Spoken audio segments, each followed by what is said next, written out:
Ladies and gentlemen, welcome to the Planning Commission meeting. We'll start with this flag salute.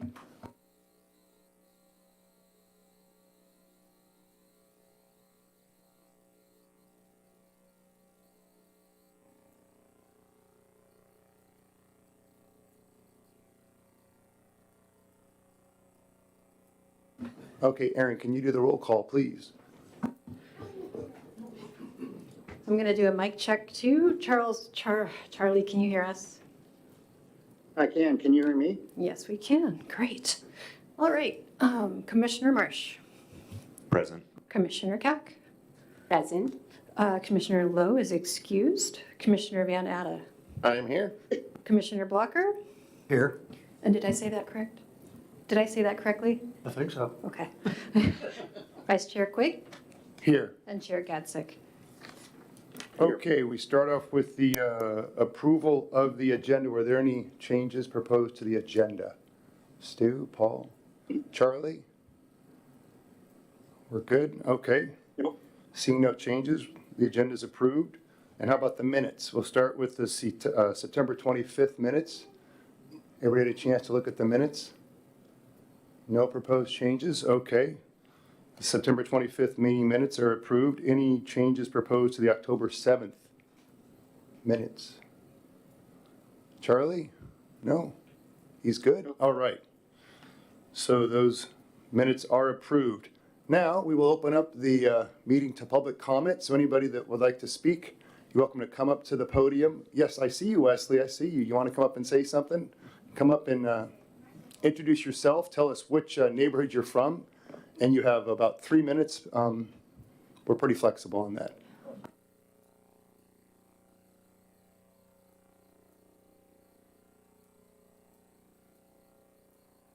You help me every time. Well, luckily, I have to go pick up my daughter at 6:30, so I only have a couple minutes, so we won't have to be too flexible. Okay, this is Weston. He's my youngest of 3, and we live in the Winfield Ridge neighborhood that borders the Toole division, and then our house is also just south of, I don't know what they're called, the Voyager? Parkside. And Parkside. Okay. Did you want to say something? You can do it. What were you going to say? Please? No? You can jump in whenever you want to, okay? There's more people from my neighborhood coming. There's 2 more. However, a lot of people can't make it today just because of life. Like, it's hard for me to be here right now. I dropped 1 kid off. Anyway, we don't need to talk about that. But we do need to talk about my kids and that we want our neighborhood to be saved. We have a beautiful cul-de-sac, which I do realize was shown as, go ahead, a temporary turnaround. However, and that's why I wanted to put the picture up here, there was no way for us to believe when we bought that the street would be extended through down onto Southeast May Creek Park Drive. There is a dead end 114th, which had a barricade, which could have been assumed to be extended, but there was no way for anyone to know. So our biggest asset is being devalued by the city. It's I know, it's sad. I did receive a response from Commissioner Van Atta today, and he said that really you guys can't do much, you can't help us. And that kind of got me thinking that I thought we did everything right. Every single public opinion, public comment period, we made use of. That is Buddy the Elf. Yeah. I know, you better be good, you don't get presents. And I know, do you want to go sit with Janine for a second? Go say hi. Go feed her a goldfish. Okay, I'm so sorry. We thought we were doing everything right. We did the public not the hearing comments. I'm so sorry, I'm frazzled at the moment. We commented at the times we were allowed to comment. When the signs weren't posted correctly, the comment period was extended and the signs were posted correctly. I felt like, and I do feel like I have a good relationship with Aaron and Tyler. They responded to us. However, after 66 comments, within the comment period did not trigger anyone to reach out to city council or anyone that lives in Newcastle to talk about this. I don't know where Tyler and Aaron live, but I do know that Director Bronze lives in Seattle, and someone in Seattle making decisions about my house in Newcastle is wrong. It's wrong. I had also reached out to Director Braun several times, never heard back from him. So I'm begging you guys, if there's anything you can do, if you can give a recommendation to the city council, people who live in Newcastle, not people that are doing their jobs, that are collecting a paycheck to make sure projects are per code, which is our people we need, but we also need someone that are protecting our people, not just if it meets code. I would really appreciate it, and at the very least, a fire gate, because there's no reason for the through street other than to save gas for Amazon and UPS and all those great companies, DoorDash, whatnot. And I can assure you, none of us are for that, or even getting our packages or our food sooner. So please, if there's anything, or let me know, because I've been knocking on the wrong door for 2 years, since December 2022. We've been fighting this. We just need help. Sorry, Melissa Johnson, Winfield Ridge. Please, if I may.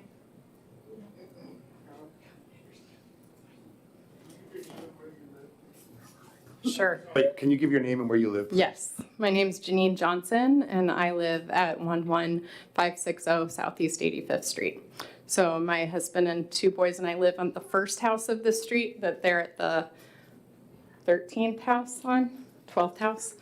I know she's said probably everything that I would say. Don't need to repeat myself, but yeah, if there's anything you all can do to help our cause, we were not heard. We were not given really a chance. There was a plan, and that was going to be carried out, and we felt that justice was not done because no one, as Melissa has said, or Lissa, wanted this street except for the city. The streets, the neighborhoods, the occupants, homeowners, families. You know, it comes down to the quality of life in Newcastle, really. When we start putting through streets in, we are completely discontinuing what has been built. You know, that's her 3rd child, and our families, we have the same last name, we're not related, are intertwined. I mean, we're at the one end of the street and they're on the other. Our kids meet in the middle and they play together all day, every day if they can. And we did not know them before moving there. They lived there a few years, we moved in 2011. So just to appeal, you know, think about your family, your children, raising them in a neighborhood that is unlike any other anymore. You know, new houses are built and they don't have the same feel of a safe, practically dead end. I mean, we understand a road needs to be built to access these new 11 houses or 10 houses going in. But what wasn't factored in, of course, was all the other homes that are being built in the subdivisions around us that will also use the street. So I hope that you have all heard all of the details and been educated, and please come down, drive down our street, get out and walk and see what it is that has been built there. I think she's probably said we've had a lot of birthday parties and homeowner association meetings there, and you know, Halloween parties, Christmas parties, everything, summer barbecues. So it's a very special place, and people have moved in and said, this is amazing. I've never found anything like this. And when we bought our house there, it was because of this safe quality of life environment that we couldn't find anywhere else. In fact, we bought the house here versus all the other months of looking in Seattle in 2011 because this felt safe and right. It will not anymore. And to the point that, you know, I think property values will go down, but also I don't feel like I can continue to raise my family on a through street. and be able to let them play and be kids and for us to have the neighbor relationship. I think it's really going to change. So I understand you're not the city council. Like Lissa said, if there's anything that you can do, we appreciate your help. Thank you. Janine. Yeah, Janine Johnson. You're welcome. Thank you. Does anybody else like to speak? Hi, I'm Sarah. Hi, my name's Sarah Goodman. I am Janine's next door neighbor. And similar situation, there's 3 key points I would highlight. The first one is safety of not just our children on the street, but for everyone, right? People walking their dogs. You know, our kids do, like our street is a haven for the kids. They're riding their bikes, there's basketball going on in the cul-de-sac. We have birthday parties in our cul-de-sac. We have neighborhood potlucks and get-togethers. And sadly, what's happening is gonna ruin that because our cul-de-sac's going away. But what concerns me more is the safety of our families and especially the kids. The second thing is just losing our neighborhood and our sense of community that we've had. My husband and I bought our home 20 years ago. We were original homeowners on the street, and we bought our home because we thought our street was kind of a haven. So we always understood that we could have further development.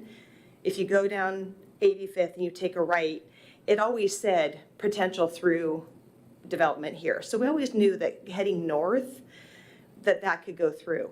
But with the steep slope area, and my husband was an attorney, and he worked in public service, but he kind of specialized in real estate law. He's like, oh yeah, there's a steep slope there. Like it's really not buildable because that's how it's marked. So we really thought it was kind of a haven and a great place to raise our family. And as I age, I really don't want to be in a neighborhood where people are zipping through. And that's how Waze is going to direct people, right? Like we all know, it's not a criticism, it's just the fact, right? They'll say, oh, May Valley Road is backed up. Take this shortcut. And then pretty soon we will become the throughput. And then the third thing is also cost of housing. So, you know, we're going to all lose a considerable amount of value in our homes when this through street goes in. People don't want to be on a busy street. People want to be in a cul-de-sac. People want to be in a neighborhood. Anybody who's moved into our neighborhood, you could ask there's only 13 homes. It's a sweet little neighborhood. We all know each other. When somebody goes down the street that we don't know, people will text like, hey, there's a strange car and they're going fast. You know, if the kids are out, look out for them kind of thing. That all goes away when this through street goes in. So it's just, to Janine's point, we recognize that you probably can't do anything, but as you look at future planning, you know, try to keep our little neighborhood and what's happened to us in consideration. And then I'll pose to you the same thing I said to the city council, and that is, if this was your street, how would you feel about what's happening to us if it was happening to you? Thanks so much for the opportunity to speak. Thank you, Sarah. Len, did you want to speak? I hadn't planned to, but I will.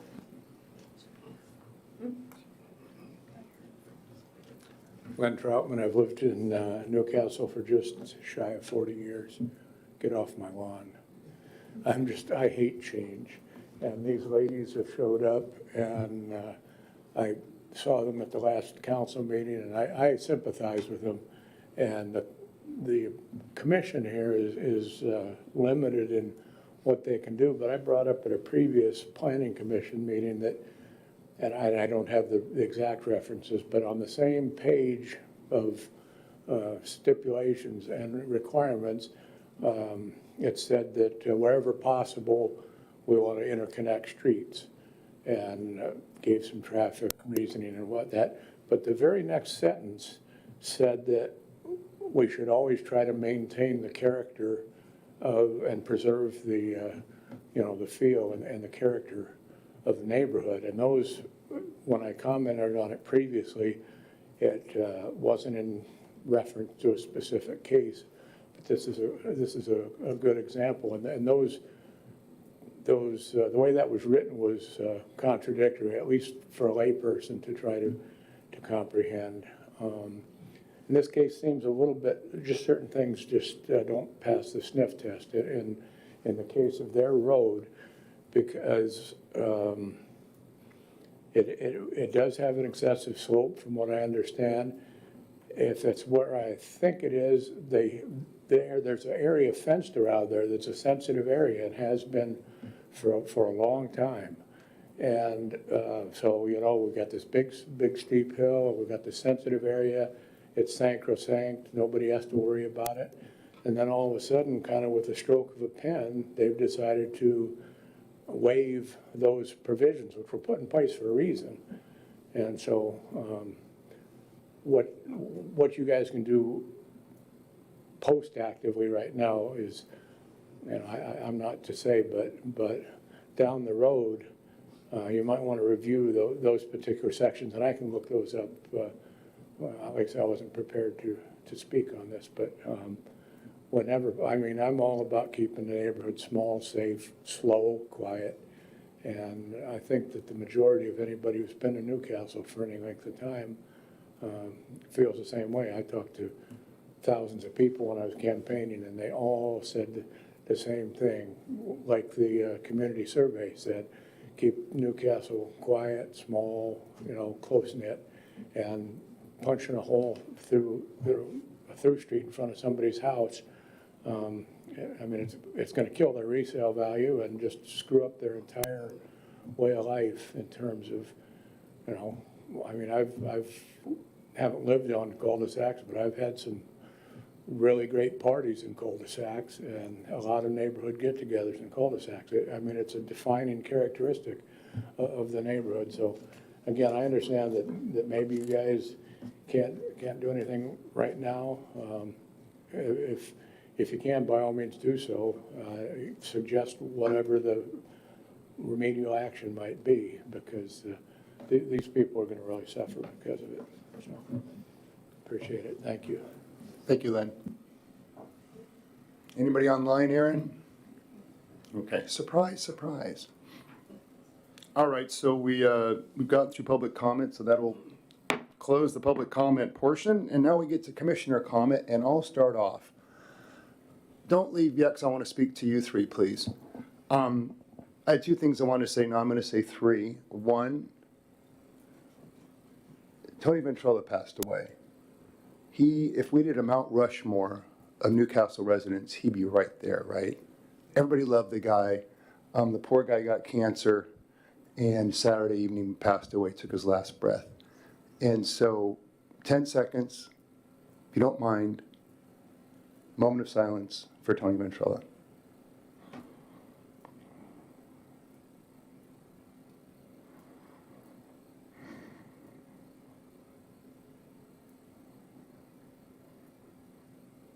All right. Play ball, as Tony would say. Number two, we're going to talk about the parking stuff. I'm looking forward to getting into the details of that. And thank you, Aaron. The agenda was awesome. I want to thank Aaron Fitzgibbons and Charlie Gatzik because they put together an agenda that was really helpful to get ready for today's meeting. So thank you, thank you, thank you for that, Charlie and Aaron. And to you folks in the, you know, and the other mom had to leave. But yeah, we've done a lot of work over the past 2 years, I think, for outreach in terms of listening to what people care about, putting together a survey. We had some really humdinger meetings, putting together those survey questions to figure out what people really wanted us to focus on this comp plan update. And we heard, like you said, you know, small town feel, you know, safe, kind of quiet. That was the theme we got. And what you're saying right now kind of is in line with what we heard from hundreds of residents in both the survey and in our outreach at, you know, the Arts Council and Newcastle Days and all the other stuff we did. So, where does the Planning Commission? You're going to hear that over and over again. Where does the Planning Commission?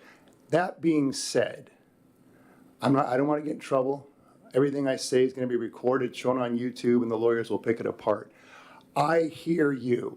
I don't know if anybody said that to you. We hear you, okay? We're busy too. I mean, she had to come here, say something really quick with her kid and take off. I know that you all have busy lives. And so we're here because not everybody can be in these rooms looking at these, you know, pages and pages of stuff to make sure our city is what people want it to be. And by people, I mean the residents of Newcastle. there's a lot of forces trying to change the city. Some for good, some, you know, it's a question. It's a question. There's a lot of debate on what's good or not good for the city of Newcastle, but we're always going to comply with the law, and we're always going to be safe. And if the street needs to be built a certain way so we can have fire trucks and so be it, you know, so be it, in my opinion. At the same time, I hear what you're saying about that gate. And so I don't know if it's too late or not for that through street to be looked at and to make sure every I was dotted and T was crossed. But I hear what you're saying in terms of wanting your street to reflect the way it was when you bought it. So I commit to you, we can't really do it in this setting maybe, but we're gonna follow up. Aaron's fantastic.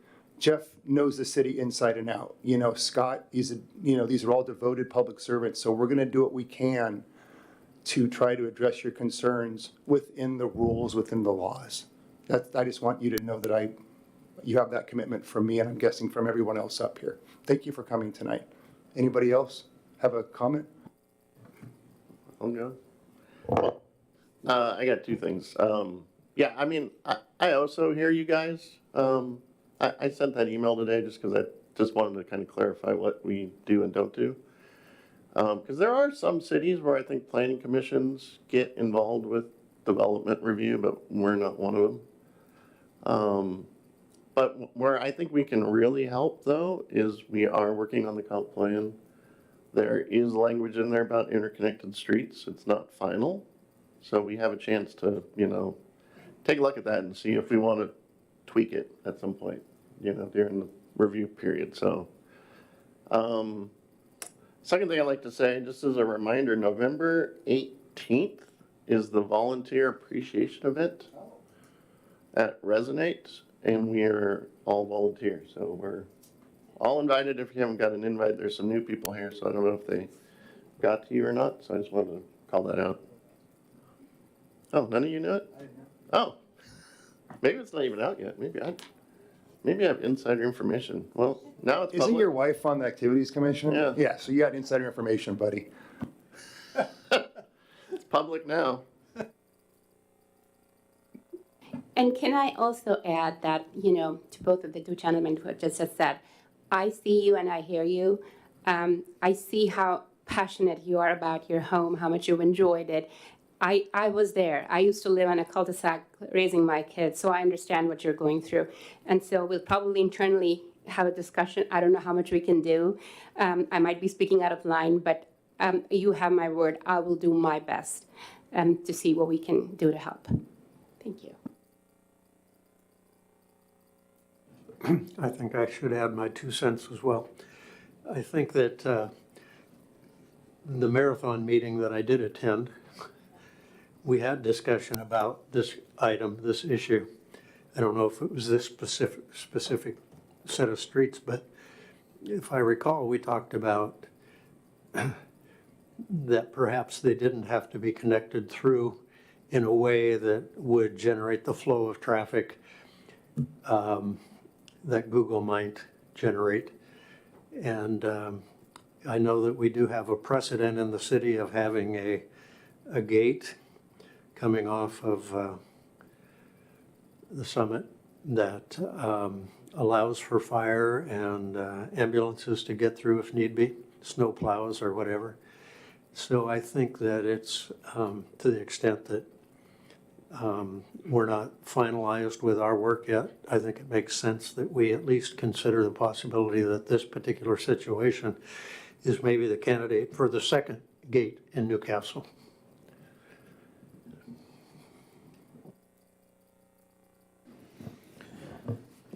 So I have a couple of comments. First, thank you for your words about Tony. I found out about that Saturday as well, and it was really sad to hear. So really appreciate the service that he did for the city of Newcastle through the years and the presence he was here.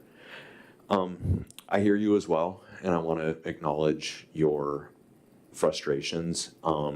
I live in a neighborhood that there's development going on in the next plot of land over, and it's going to connect through my neighborhood. So when you say, how would you feel if it was your neighborhood? I understand how that feels because it is my neighborhood, just a different part of town. And I have mixed feelings about it. I I share your feelings at a personal level. I like things the way they are. And, you know, it's tough. One of the things that I've learned being part of this for half a dozen years is that, you know, there are a lot of competing interests, and that's hard. You know, and I appreciate you saying that you had an understanding that there could be development in the next parcels over. Was my situation as well. And it's cold comfort, right? You know, and I don't know what the result is going to be here. I appreciate you raising your concerns persistently and being here tonight. I guess my hope is whatever the result is, if this street ends up being a through street, you may not appreciate the answer, but I hope you get an answer that you feel is a satisfying answer, at least to understand the competing pressures, right? So if there are real reasons, whether it's a safety issue or whatever, I hope that you feel that whatever explanation is given to you is at least satisfying, even if you don't like the result or even if you don't agree with it. Because I don't know what can be done, but at least personally for me, you know, I don't always like the result, but I at least want to understand why things turned out the way they did, especially if it wasn't something that was what I kind of wanted to see. So I don't know if it's exactly the same idea as you're hearing from my colleagues up here. You know, I hope you get a satisfying response, but even if it's not the response you're hoping for, I hope you at least feel like you were heard by everybody involved in the process and that it was a thoughtful process and you can understand a rationale that was maybe just different than what you were hoping. So I don't know what the result will be, but I hope you get at least that, and if not more. Chair Gadsik, we're going to finish up the commissioner comments with you, and then roll right into commission chair report. So the floor is yours for as long as you want it, sir. Thanks. I have no comments and I don't have any report tonight, so right back to you, Vice Chair. Oh, that was simple. Thank you for being here, you guys. We understand you're busy. You've been heard, okay? Director Fitzgibbons, the floor is yours for the Community Development Director comments. I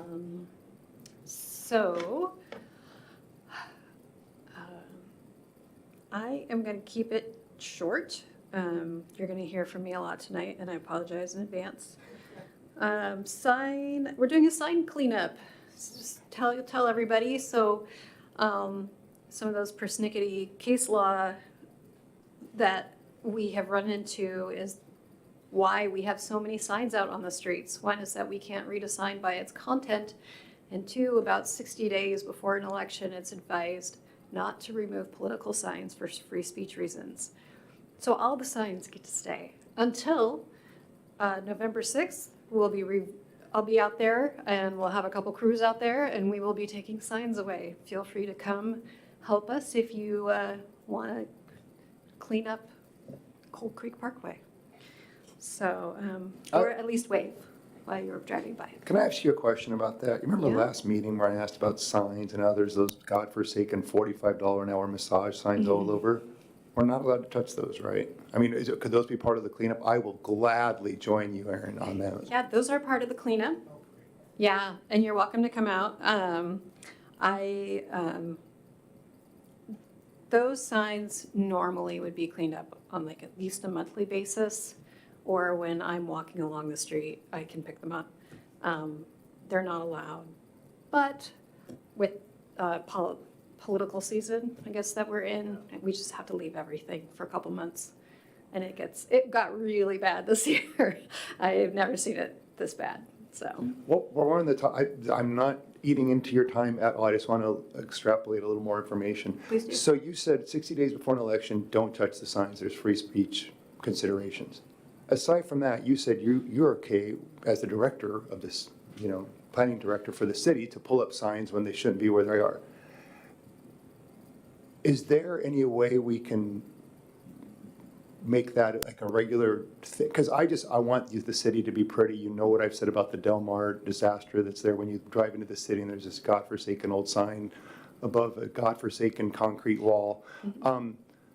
Is there any way we can put some teeth into that just on an ongoing basis, not before election, but just in general, making sure ugly signs that are say, we'll paint your house for $3 or, we'll buy your house for cash, those kind of things that seem to litter the streets? Is there any way to take a look at those while you're on the topic of the street sign cleanup? Yeah, so the plan is to get back to doing that on a regular basis. Of course, we've had some staffing changes, but it sounds like the maintenance crew is going to help while they're out and about, and it just seems like something that staff can do when they see them. They can pull them. So, but hopefully at least do a sweep once a month for those. My question is, city signs that we want, for instance, speed limit and crosswalk signs and things like that, of which there are many, there are really a lot of them that are blocked by vegetation, that people don't maintain the vegetation in their lot. Is it all right for people to maintain the vegetation of other people's around these signs? Or is this something where we gotta go, I mean, when I was at the marathon meeting, we talked about see it, snap it, and fix it. But I don't want a reputation of, because I've sent in 20 of these things that, oh, it's that guy again. Yeah, I can appreciate that. If you are going to do that, don't ask permission. But no, I mean, see, click fix is the best way to do it. We try to get out and fix things as quickly as we can. All right. There's a lot of stuff out there. Yes. There's a lot out there. My other comment was just going to be on the comp plan status. It's humming along. We will have a draft out. I think it'll really be closer to the end of next week, not the middle of next week. And it might not be squeaky clean, picture perfect, but at least everybody can start looking at it. And that's really what we're hoping for. We're still planning to have a December hearing, so we'll have to figure out when we want to do that. I guess we can talk about that closer to the end of the month or closer into November, just when we start seeing how many comments are out there. And I was going to direct comments towards the Planning Commission email. So, yeah, okay. Because I'm on those and Jane's on those, and then, of course, all of you. And we just hit reply all and all that stuff, right? I'm just kidding. What? I know, I said we hit reply all. Nope, Charlie's gonna smack me for saying that, just kidding. Yeah. That's all I have for my report today, but if you have any questions, I'm happy to answer them. Any other questions? Charlie, do you have any questions for Director Fitzgibbons? No, thanks. Okay, none in the room? All right, so thank you. Now, so we've gotten through roll call, agenda approval, approval of minutes, public comment, commissioner comment. We got the reports, and now we're on to public hearings. Is that right, Aaron? Yes, sir. All right, so this is the very scripted, formal part of the meeting. Am I supposed to read this script now, right? Okay, here we go. Item 8.1 and 8.2, we're into the public hearing. The vice chair recognizes it is now time for item 8. We'll start with 8.1. 8.1, to receive comments on this proposed ordinance 664 regarding residential parking. The vice chair will open a public hearing. It says gavel, I didn't do that just for fun. Of the Newcastle Planning Commission at 6:34 p.m. to receive comments. Members of the commission, this is a public hearing. This evening we have a Community Development Director, Aaron Fitzgibbons, to give us a short overview. At the conclusion of that overview, she will be available for questions or comments. Then we will take public testimony. If you're here to address the commission, it is not necessary that you be a proponent or an opponent. Just come forward and give your name and address for the record. If your comments are in the form of a question, the question will be so noted and answered at the conclusion of the public hearing testimony portion. And then we will have final comments by members of the commission and close the public hearing. Any questions from anybody? No? Okay. Aaron, the floor is yours. Thank you, Vice Chair Quick. Okay, so ordinance 664, residential parking requirements. I just wanted to start this with that this is really just to get our code to be in line with the state's code. There is nothing fancy in here, nothing new. So hopefully that was clear from everything that was written in the memo and talked about previously. This was adopted by state legislature in 2023 and it actually amended the Growth Management Act. This came as part of a suite of actual housing bills, and parking, of course, affects housing and housing prices. It's already in effect, and there are just a few exceptions to where this code was perceived not to be completely in alignment with Newcastle's code. So our changes are tandem parking. The city's code was updated to show that tandem parking is in fact allowed in all types of residences and in commercial applications as well. Parking surfaces, there were requirements in the RCWs now for what types of parking surfaces are required. Staff referenced the RCWs. In case those get changed over time, then we'll be up to date. An 8-foot by 20-foot maximum parking requirement sized, that was updated by clarifying that the parking standards that were in the code were for commercial purposes. So if you saw in the ordinance, for example, let's take a look at it. Oh, I need to share my screen for Charlie. Sure. Hate it when I don't do that. Okay, so you can see here, so this is the residential land uses. This is where we updated tandem spaces allowed. It was already in some areas of the code, but just hadn't been added there. And these are all the parking requirements, typically based on square footage. Modify parking spaces. We did change update language from handicap to accessible, which is the term that most people use now. And then, oh, here, we're getting there. So we updated the titles to show that these stall widths and depths were for non-residential off-street parking, which really was the application of them. It just wasn't clarified before. And then, let's see here. And then probably the most substantial and slightly related is the requirement of the off-street parking if tree retention requirements cannot be met. So if an applicant can't meet the 25% tree retention because there's a significant tree where the parking would go, the tree gets to stay. So that is that Aaron. code. Can you go back one Yes, sir. slide? Mm-hmm. By the way, do you just want to go through everything and we'll have questions later, or do you want to? Yeah, let me go through Do real it. quickly. I only have 5 slides, and the last one is just the recommendation. Changes. There was a Scrivener's error or a typo on the ordinance itself. I accidentally wrote, I think 644, but it should be 664. So that 664 is the ordinance number. And then we had a public comment from Peggy Price, which was really great to hear from people who read these.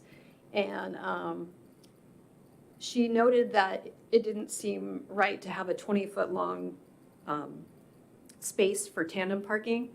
And of course, it wasn't clear, so I have proposed an amendment.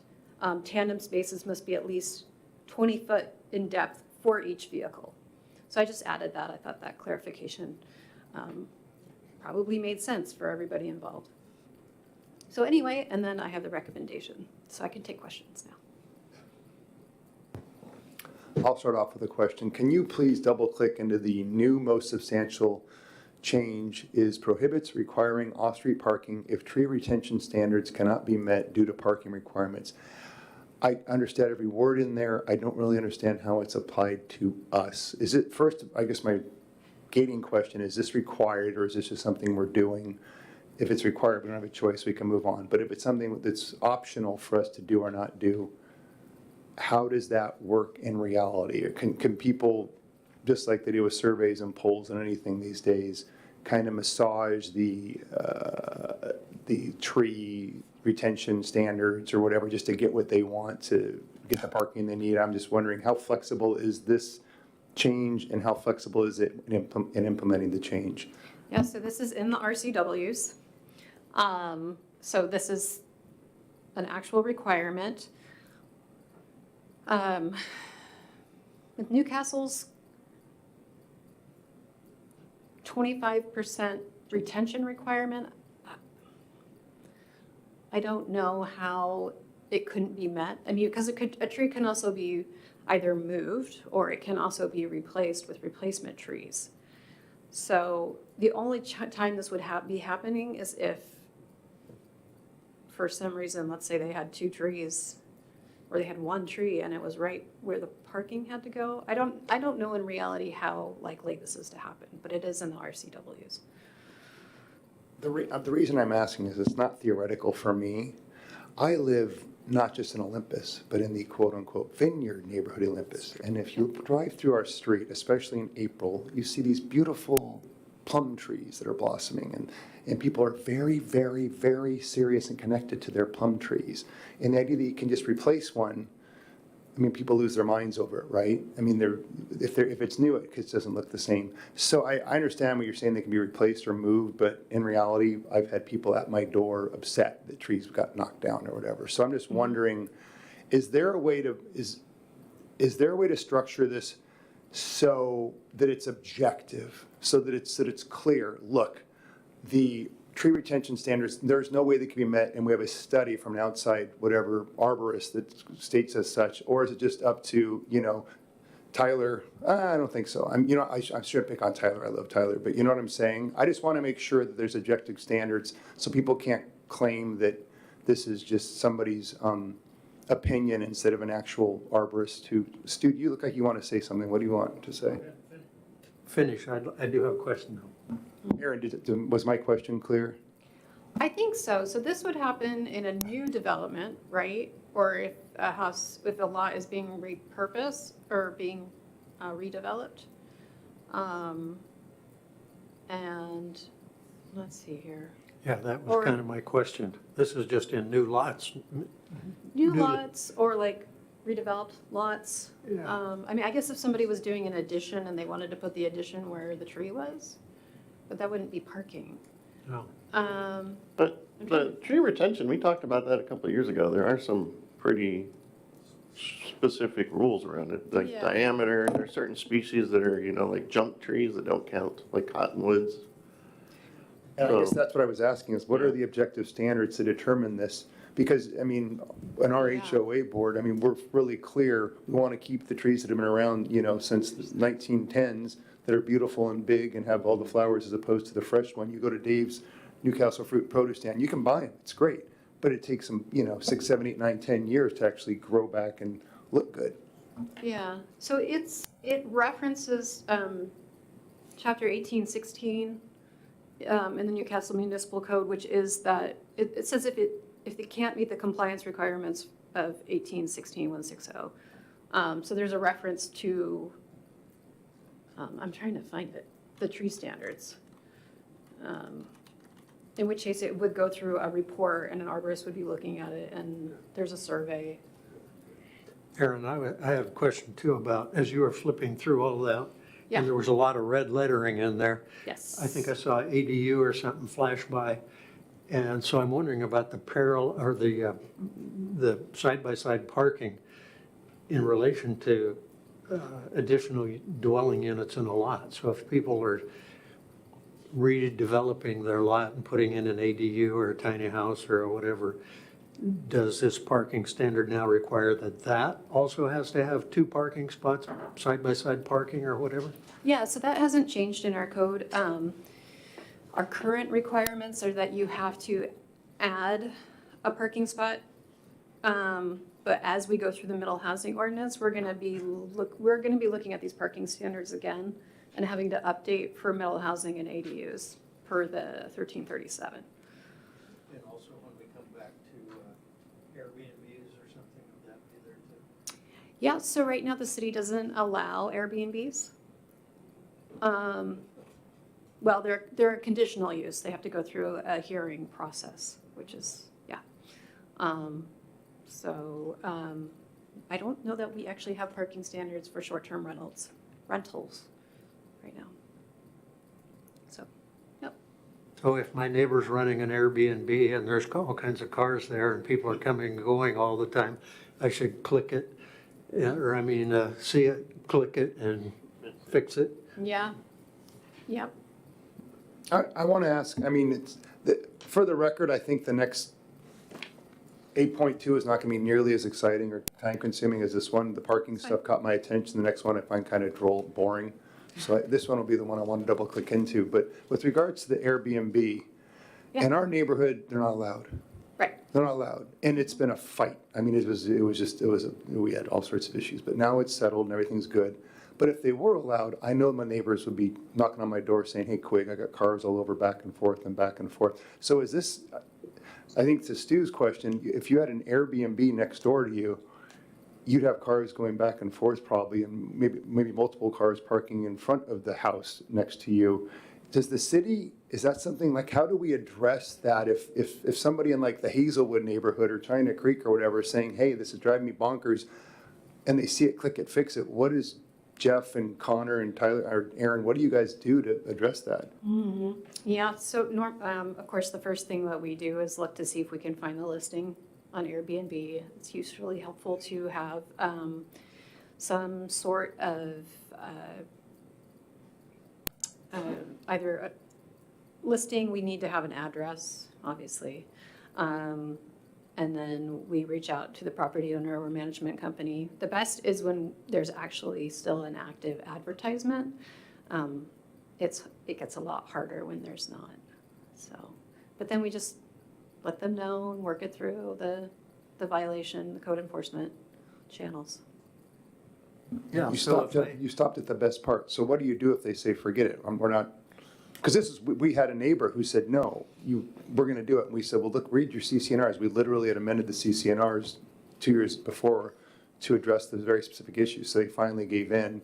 And it was a process. We had to reach out to Airbnb. It was a process. I'm wondering, what can the city do to help somebody in the event that there's cars parking where they shouldn't be parking? Yeah, so of course, there's always parking compliance, which is the fastest way to get rid of cars if they're parking there longer than they're supposed to be, which is it 72? I'm trying to remember what the parking code says. Title 10, if you need good reading tonight. But then they can reach out, and then if they don't stop, then we end up going through either we can eventually pursue it as criminal, or we can put liens against homes and we can have civil penalties. We do have the ability to do penalties. Yep. So does the complainant get thrown under the bus? No, it can be anonymous. Anonymous is okay.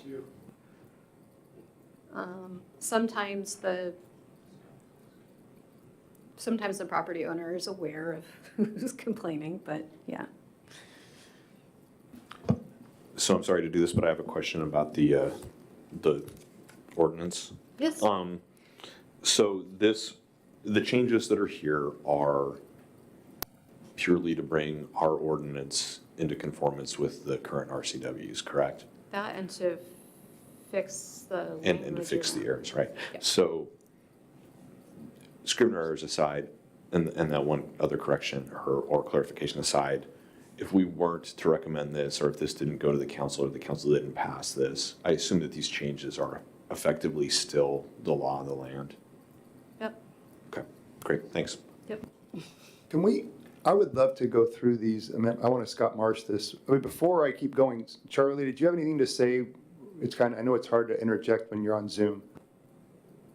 Nope, I'm good. Okay, so Aaron, I kind of, like I said, Scott Marsh this, that's a verb now, I just made it up. I went through, and if you go, no, but like if you go to whatever it is, in the PDF, it's page 10, but it's section F, where it says maintain conformity with RCW. You'll probably find it eventually. It's on page 2 of the code, the red line code. Are you with me? I know what you're talking about. Yep. I want to just go through these and ask the questions that I took the time to ask, if we could. Please do. And forgive me if anybody has anything else they want to do, All right. let me know. But I just wanted to go through this briefly, kind of like we did with the comp plan under Charlie and went through section by section. If you could zoom in on that, that might help just a touch. So maintaining conformity with RCW, is that required to say that?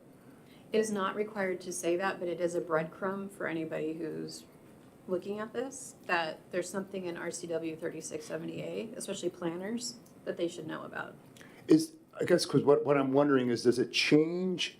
So some council and a lot of lawyers probably put a lot of time into writing these Newcastle municipal codes, right?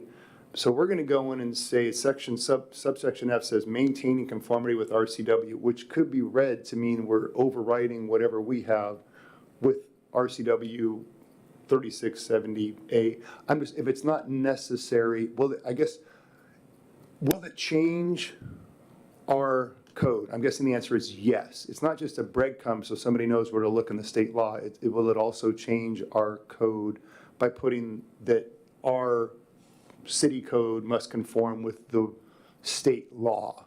Well, our city code must conform with the state. That's what I'm asking. Does it have to, or because is it optional or is it required? I guess is my question. It is required. It is required. Okay. Yeah. Yeah. So it's okay. Well, and that's, you're going to hear that a lot from me as I kind of bang through these. So, the next one down, subsection D, off street. There we go. Off-street parking is not required where compliance with on-street. So this is the one we just discussed. Is this language required? This is in the RCWs, except for the portion where it says, so the purpose of this statement is to take the requirement from the RCW and direct people to reading NMC 1816, right? So off-street parking is not required where compliance with on-street parking retention would make a project infeasible, is in the RCW, basically. Can you give me just help me understand, because my understanding, taking back 10,000 foot level understanding, the state of Washington legislature said, hey, we got more bodies than we got places to put them. Mm-hmm. So we need more housing. Mm-hmm. And if we're going to do more housing, we need those pesky cities to loosen up a touch, because they've got all these setback rules, these parking rules, these local rules that are making it hard for us to build enough housing for all the bodies we've got in the state. So we're going to make sure that they change those. So I'm just wondering, is that what this, because I mean, if you ask I'm going to keep on going back to my neighborhood, and frankly, other cities, like whether it's connected streets or whether it's parking issues or it's trees, they don't want the trees taken down. They don't want cars in front of their house. They don't want speeders in front of their, cul-de-sacs. So that's the, not my backyard, I want it the way it's always been since I moved here 30 years ago approach, as opposed to the law, which is work with us, people. We need to, loosen up a touch so we can get some more bodies spread throughout the state, and your city's going to accommodate some of them, which means you need to kind of loosen up some of your parking and setback and, that kind of stuff. So I was just wondering, is this a requirement, or are we going beyond the state law in that subsection D? We're not going beyond, it's a Okay. requirement. I just wanted to go through the other ones briefly. Mm-hmm. The part where it says in the table, single detached tandem spaces allowed, what is that? Is that for Peggy Price? No, that's a clarifying statement that tandem spaces are allowed in all sorts of. What was Peggy complaining? I called her, I still couldn't understand what she was saying. Oh, what she was saying is that the way she read the code, and we'll get there. Oh wait, we won't see it in this ordinance, but it would get picked up for city council if you approve it as amended. But it basically, she was saying that it looked like it was a tandem space, one space behind the other, only had to be 20 feet from front to back for 2 cars, right? And some cars are almost 20 feet long themselves. Yeah, So and I reread the ordinance in the state code, and it does say, 20 feet long per space. So it's 20 feet long per space, so 2 tandem, so there's 2 spaces in a tandem, so that would be 40 feet.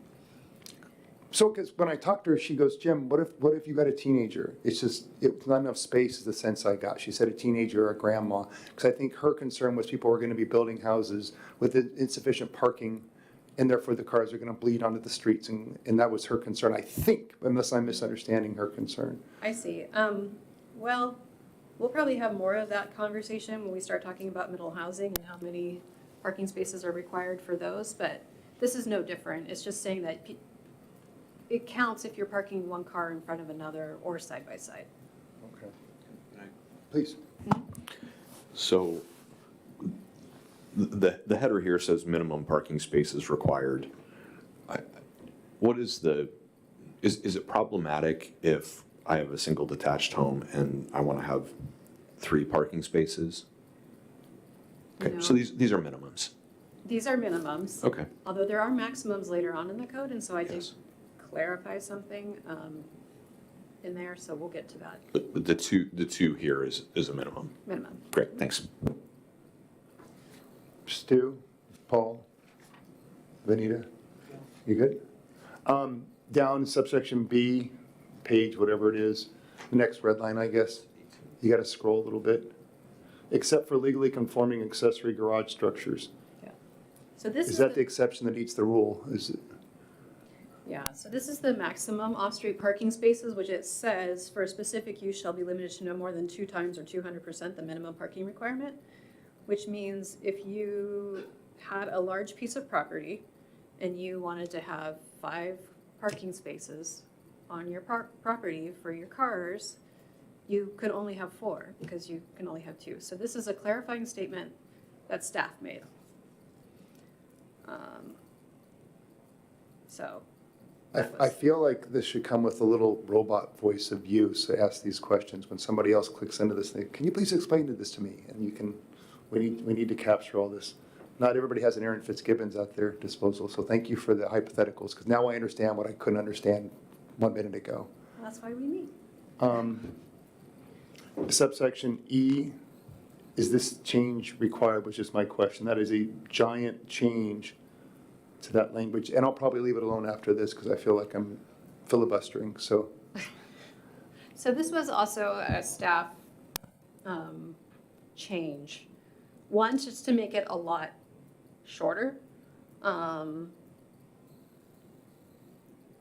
then we have multiple area plans now, not just the community. And when I was working through it, so I just tried to make it more concise. I don't think it takes anything away from this. It also preserves flexibility if there are relevant future plans.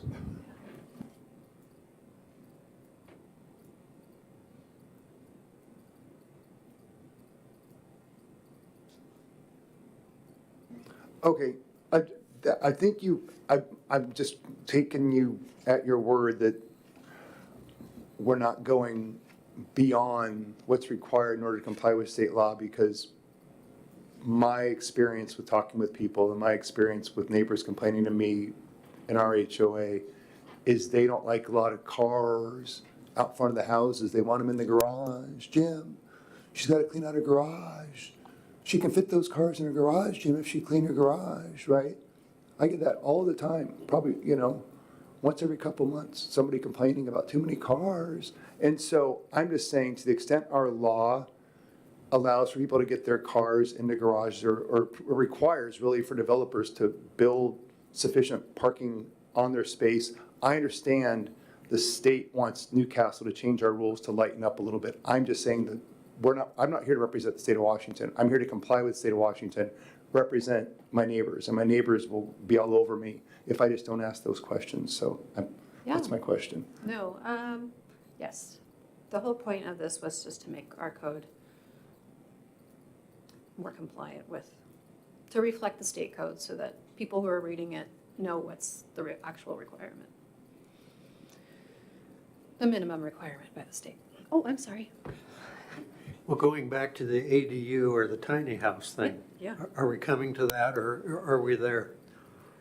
Well, that'll be under our middle housing discussion. Because if we're talking about, a standard home and they've maybe got a driveway, 2-car garage and a driveway and 2 cars parked in the driveway and a Model A in the garage and Yeah. anyway.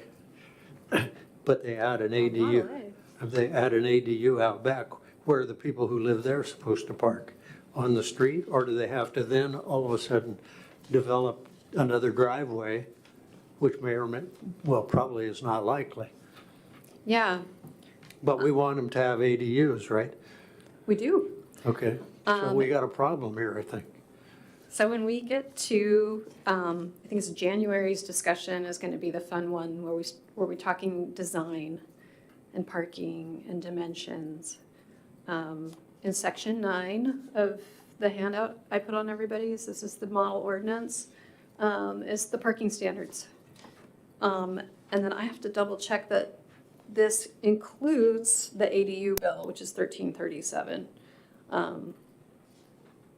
So that will be a discussion we have in a couple months. But if you have recommendations, start writing them down.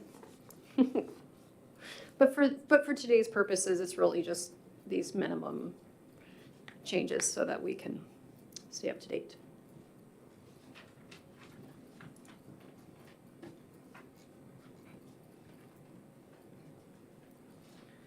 Benita, do you have any questions? Paul? Charlie? No. Anything else in this section we want to go over? Are we going to do the motion? Yes, did you close the public hearing? Oh. Well, is it just us, or can anybody speak if they'd like to? Did we take, I don't think we took public comment on this yet. Here. We have one person here who's shaking his head that he doesn't want to say anything, so. Okay. Okay, so then you close the public hearing and then announce the time. All right, well, that closes the public hearing. 7:03 PM. So we've gone through the questions. If you care to address the commission, come forward. We've offered that. Anyone here care to address the city council at this public hearing, on this public hearing? I don't think so, right? Commission, right? Yeah, Sorry, skip off should have that. said commission. Okay, yeah. Final comments by the commissioners? No, we've done that. We've closed. Oh, yeah, we're going to close this public hearing at 7:03 PM, Aaron. And now we're going to move, I'm assuming, okay, so Someone needs to make a motion. who wants to make the motion, Scott? I move to recommend for city council adoption proposed ordinance number 2024664, residential parking requirements with the 2 amendments that were noted in the presentation. Thank you. Does anybody second that motion? I second. Moved by Scott, seconded by Vanita. Any further conversation necessary? Hearing none. Take a vote. All in favor, say aye. Aye. Aye. Charlie, we can hear you. Thank you, Charlie. We see your hand. Anybody opposed? Nope, we all voted. So there you go. It passes 6-0. So now do we move on to the next 8.2, Aaron? All right.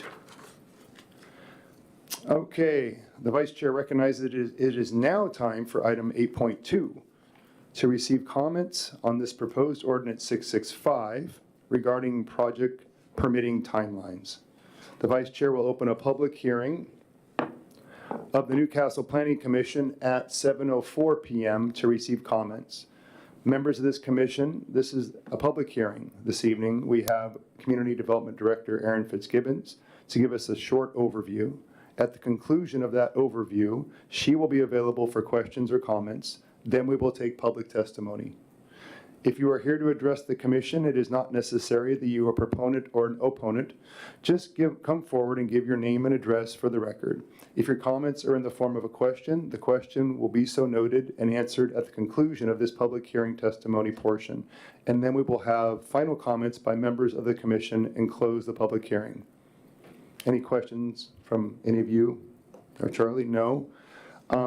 Ms. Fitzgibbons, please give us an overview. Okay, thank you. So this is also to reflect Senate Bill 5290, also passed as part of the suite of housing bills in the last legislative session. This one amends the Local Project Review Act.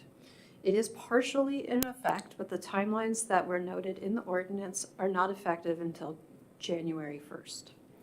The changes are largely consistent with the Newcastle Code, with the exception of the definition and inclusion of procedurally complete. This is per the recommendations of the state statute. Procedurally complete now clarifies that a complete application is an application that submits whatever is on the application form, not what is in the code. Review timelines per the requirements of state statute also are now now based on projects that do or don't require one, public notice. Those have gotten the least amount of review time by staff, or a hearing. It used to be certain types of permits got certain amount of time for review. This is actually feels more logical as someone who processes permits. And then it also allows for cities to add time for applicants who don't respond. So if an applicant doesn't, if we send out our comments and an applicant doesn't respond within 60 days, the city can now add 30 days to the shot clock, which is also a nice bonus. That's really all I have to say about this one. I put two ways this could go. If there's a proposed amendment tonight, then I put the second line on here just to help, because I never remember how to say anything personally, or just the top if you agree with how staff have presented the ordinance. So with that, I'll hand it over. Can you explain procedurally complete?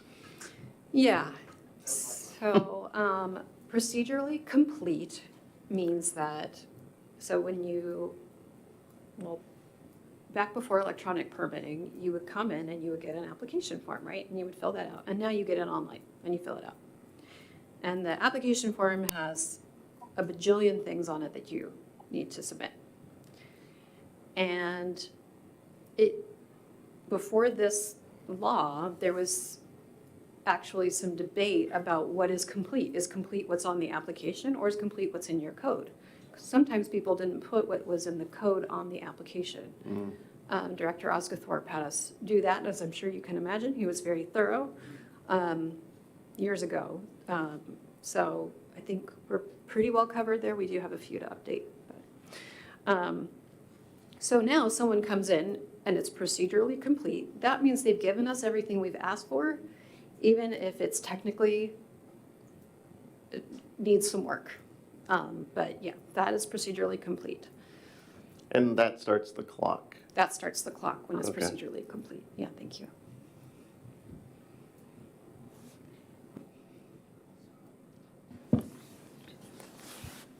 Aaron, I'm hoping you can help me here, and I'm just missing something. This is just a mechanical question. So in section 19.19.030, I see subpart A, which then has numeric subparts, which then has lowercase subparts below the numeric subparts on down. Then I see B and C, and then it looks like it goes to E.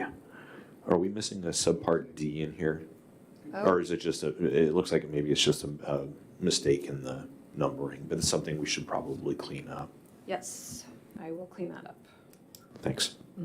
Can you please clean it up and give Scott Marsh a gold star for the most nitpicky thing we've had in my years on this commission? That was impressive. You found the missing subpart D, dude. That was out. That's why he gets the big bucks, ladies and gentlemen. If I found it, there wouldn't be a question. Bravo. I was just seeing if anybody was paying attention. Sure I- you were. I do have one other question, Aaron, for you. In that same code section, but subpart, what is currently labeled as F, it indicates that when the project permit application is complete, is that complete or procedurally complete there, by It the is. way? Yeah, it's procedurally complete. So that should probably be picked up too. And I tried to get them all, but. yeah.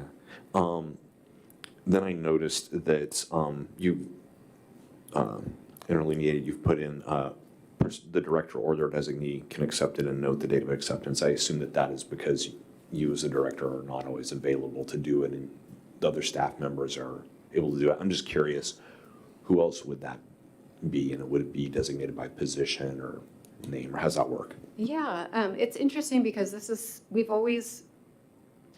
always been a different, the director has never done that here since I've been here. So it's always another planner, or it could be our development review coordinator. It would definitely be somebody in the department. Yeah. Charlie, did you have any questions? Thanks. I'm dying to know where you are, but I guess that's not part of the agenda. Any other comments, Stu, Paul, Vanita, Scott? Do we have a motion?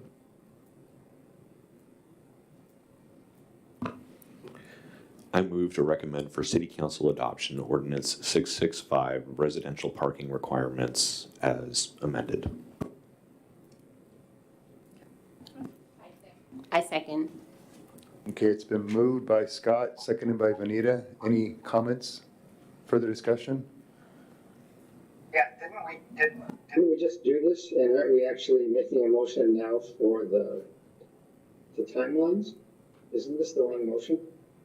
Oh, did you say parking requirements? Because I sure wrote parking requirements. Oh, sorry, nice catch. This is this section 665 is the timeline. I almost did a good job, Jim. You know what, what I'm most embarrassed by is that Scott Marsh didn't catch.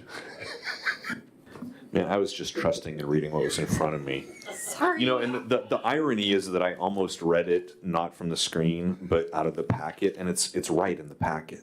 It actually says Can we permit rewind review the tape and timelines try in this the again? packet. What is this actually? What is 665 technically called? It's the, what? I move to recommend for city council adoption, proposed ordinance number 2024-665, permit review timelines as amended. Help me out here with a second. I second. Now we're cooking with gas. Okay, well done. Cleaned up Aaron's colossal typo there. Any comments or concerns about that? Okay, let's go to a vote. All in favor of Scott's motion? Wait, hold on a second. Did we have a public hearing on this? Oh, we didn't open. it up Oh, for- sorry. Before we do the motion, Len, did you want to say anything? No. I didn't think so. Charlie, good catch. Charlie, come back. Yeah, I know. This has gone off the rails in the absence of Chair Gadsik. Some disaster. Did you actually open the public hearing? I don't remember. You may have, but I don't. Yeah, I hit the gavel and we read the script. So yeah, we're doing this all official, boss.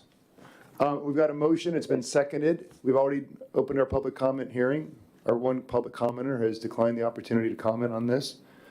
Can we go to vote now, Aaron? Are you okay with that? Close the public hearing, and then you can vote for a third time. All right. All in favor of Scott's motion, say aye. Yes, please. All opposed? None. Charlie raised his hand. We have a 6-0 vote. Congratulations, Aaron. They both passed as amended. Woo-hoo. That's the system. And the hearing closed at 7:15 PM. That's right. Let's see, what's the script say? The public hearing to receive comments on item 8.2 is now closed at 7:15 PM. Bravo, team. So those are our two public hearings, section 8.1 and 8.2. Now we'll move on to general business. The first item of general business, item 9.1, is the middle housing review. Aaron, would you like to take it from here? I would. We're on middle housing. That's exciting. Oh my gosh. Okay, I'm sorry, this is off script and kind of casual, but I have to say, like, I can't believe how long we've been talking about middle housing. I went back down memory lane and it's been 2.5 years, or it's been a year and a half, almost 2 years, so wow. So just for our newer commissioners, just to give you a recap of middle housing, if you're not aware, House Bills 1110, 1337, and 2123 were from the 2023 and 24 legislative session, through 2024 legislation session, I should say. Newcastle's required to allow 2 units per residentially zoned lot. So if it's zoned R1, R6, R4, they were required to allow at least 2 units. State changes for City of Newcastle will be effective July 1st, 2025. So we're trying to get our code adopted by June 30th of next year. If we don't, that's okay, but the state code will kind of take over. The state has created a model code to help cities, and which was actually also in the legislation. So what is a model ordinance? Not this kind of model, but I always think this way, so. Your slides are way better than Oscar Thorpe's, or what's Mark? I don't know that Mark used slideshows. So I gave everyone a handout of this. Len, do you have it in your packet? If you don't, I have more copies. Okay. A model ordinance or a model code is a template code. Has everyone already seen these before? No? Okay. I hadn't either before I started here. It can be used as is for the most part or modified, so we can adapt it to our own. It was created by the Department of Commerce with consultants in other cities, and actually our staff sat on the technical committee. So we got to provide input and ask questions and just be part of the process. And they've whittled it down a lot. In this code, and there's a over 100-page user guide that I did not print out for everybody to read, but it will help us answer some questions as we go. So definitely staff need to become more familiar with it, and I can send the link out should you like to flip through it. In this code, anything that is bold is required for the state code.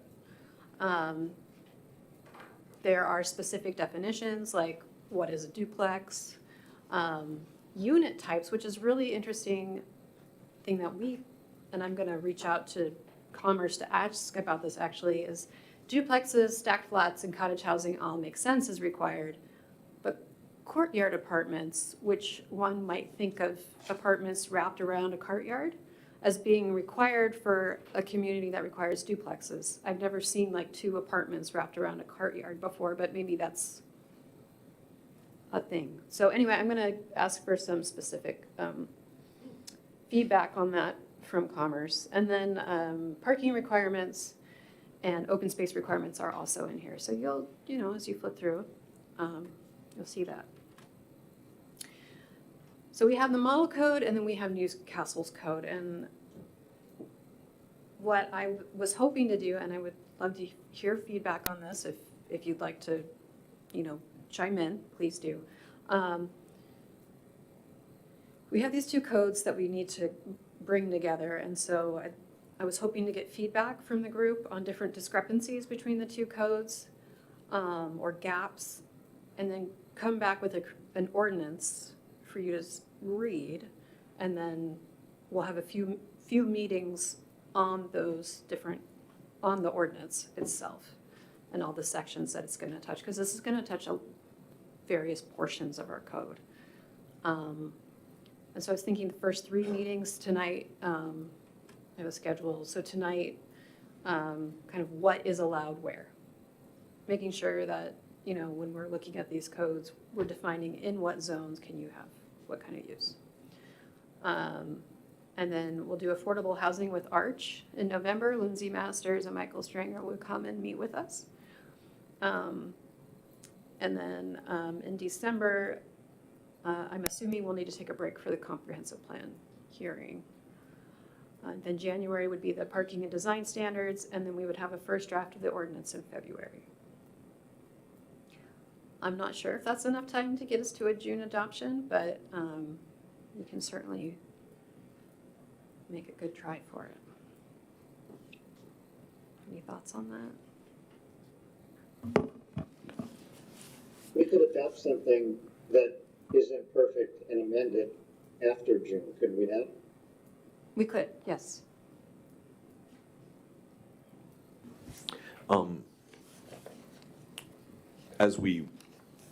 As staff prepares drafts for our review and keeping in mind the integration of these requirements into the municipal code that exists,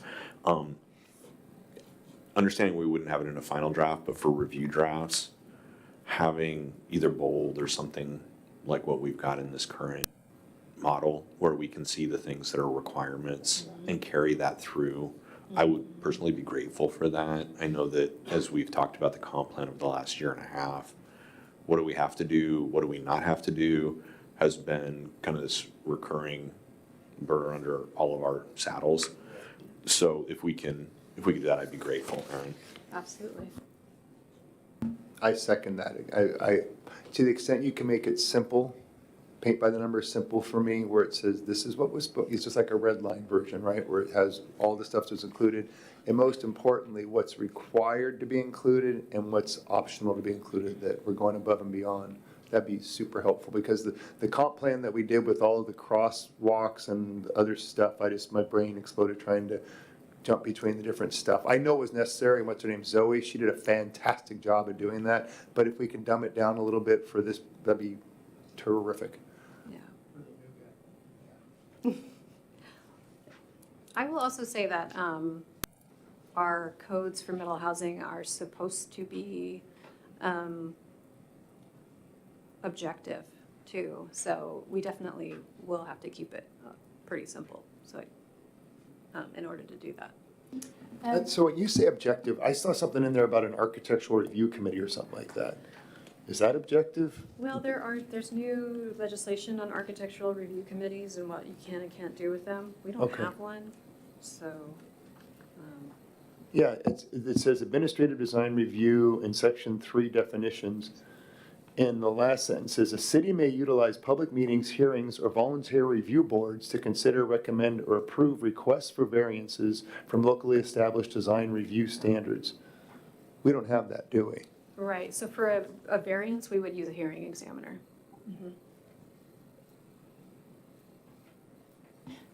Quick question, Erin, on your agenda memo for the middle housing review, I see a bunch of questions that you've posed, you know, what should we allow in the neighborhood, stuff like that.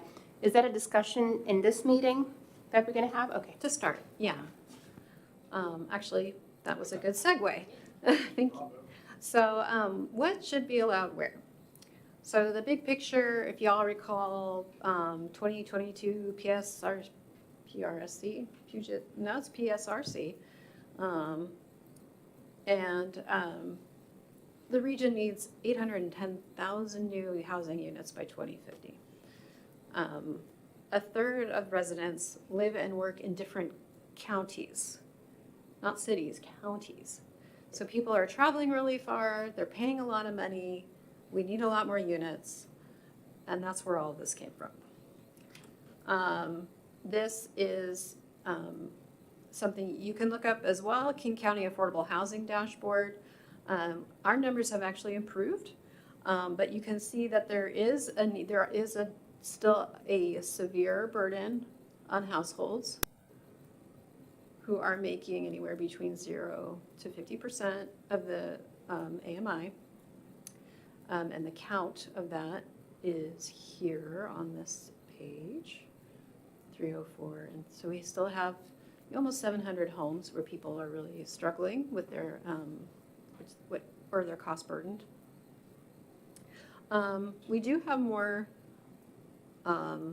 median income and low income housing than we used to. These are probably mostly rentals, because I think we still only have like 6 for sale units in the entire city for cost burdens. But then before, Aaron, can I ask a question about that quick? And it's specific to when Arch comes Yeah. and speaks to us. So I was on a call this morning, and I won't say which town, but or which city, but I had heard about another city here on the east side, and it sounded like they were looking to change their target for 50% AMI to like from 10 to 15%. And I guess I'm hoping when Arch is here, they'll be able to really clarify for us, what are the expectations? I thought, when I heard that, I thought, wow, that number still seems low from what I think we've been seeing, given all the numbers that have been put in front of us. So I guess I would I would hope that they could explain, and this may be something you would like to do as well, but, from an AMI, from a middle to lower income range housing requirement, as we try and accommodate these requirements that are set out by the county, how does that really break down? And then I assume Arch can give us an idea of what other communities are doing here. And specific to Newcastle, what makes sense? Because, what works for Issaquah or Renton or Seattle may not necessarily be what works for us. So, as we tee that up, those are the kinds of things I'd really like to hear as we dig in to that part of our calendar. can I ask, middle to lower income range, how does that break down? Break down by what kind of units, or? Well, yeah, just flesh that out for what that means. We see these numbers of, we've got to have all these units that are going to be available to people, at 30 to 50% of the average median income, and what does that really look like? Where and what are other cities doing to try and lean into those numbers, those ranges, right? So you look at the housing that we have here in Newcastle, and everything skews to the 100+ AMI, which, it's not surprising when you drive through the streets, but, if this is something that we're really looking to accommodate and take seriously, and if that is, as we're looking at future growth, an outsized portion of really what we should be expecting for future growth, because we already have so many houses that we have that are 100+, like if we really are supposed to be accommodating these other lower income groups that aren't currently represented here, help us understand what that means. And how do we do that with numbers that are going to be more than onesie twosies? Yeah.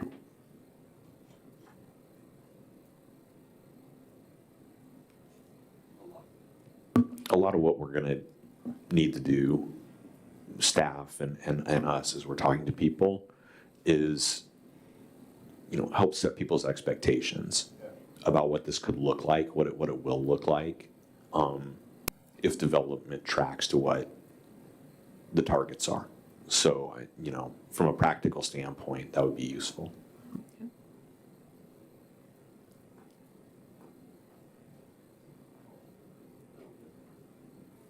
Are we trying to reach, I saw the number 2050, as in not 1999, not 2024, 2050, the year 2050. It's a long ways. That's like, what, 26 years? Did I just do the math in my head like that? Well done. That's 26 years away, right? I can't even think 26 minutes ahead, much less 26 years ahead. So are we trying to change our codes today into October 2024 to accommodate change over the next 26 years. I mean, I feel like we should break, kind of like eat an elephant, right? It's one bite at a time. I feel like we should break that up into achievable milestones. Like, what do we want to do in the next, I don't know, 6 years, not the next 26 years? What do you think? I mean, is there a way to do this in more of a piece by piece approach? So, yes. Right now, what we're looking at are ways to just lower barriers across the board. What can we do to just allow things to come in, right? Different types of development. Obviously, we can't dictate the market, but we can, like right now, if we look at this list that I've got a box around, mid-rise or townhomes in a single-family housing zone, you have to go through a conditional use permit. Well, maybe there are parts of town, and I'm not saying there are, but maybe there are parts of town where it would make sense to have an overlay to allow townhomes without a conditional use permit. Like, this area makes sense because it's close to everything. It's not in the downtown zone, but it might as well be, right? So it's just the strategies. And then what we need to do as a city is create a housing action plan. And that's something Arch is willing to work on with us. And that's going to take time. But it's coming up with the action plans and the strategies and maybe understanding the shorter term possibilities outside of the code.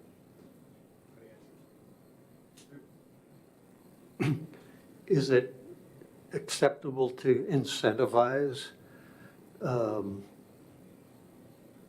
prospective builders?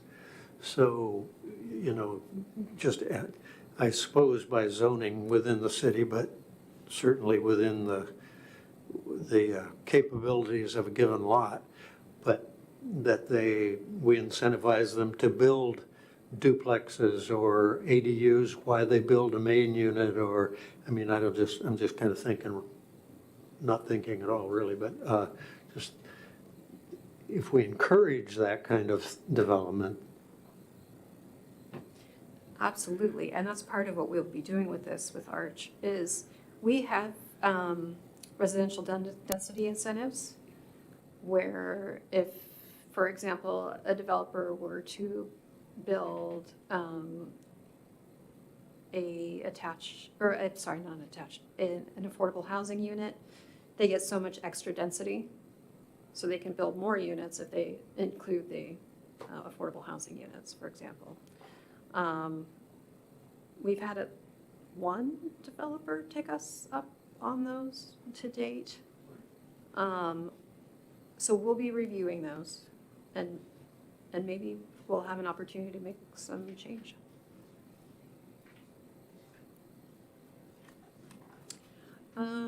Let's skip that one. So these are some middle housing types, just as we get into this discussion a little bit.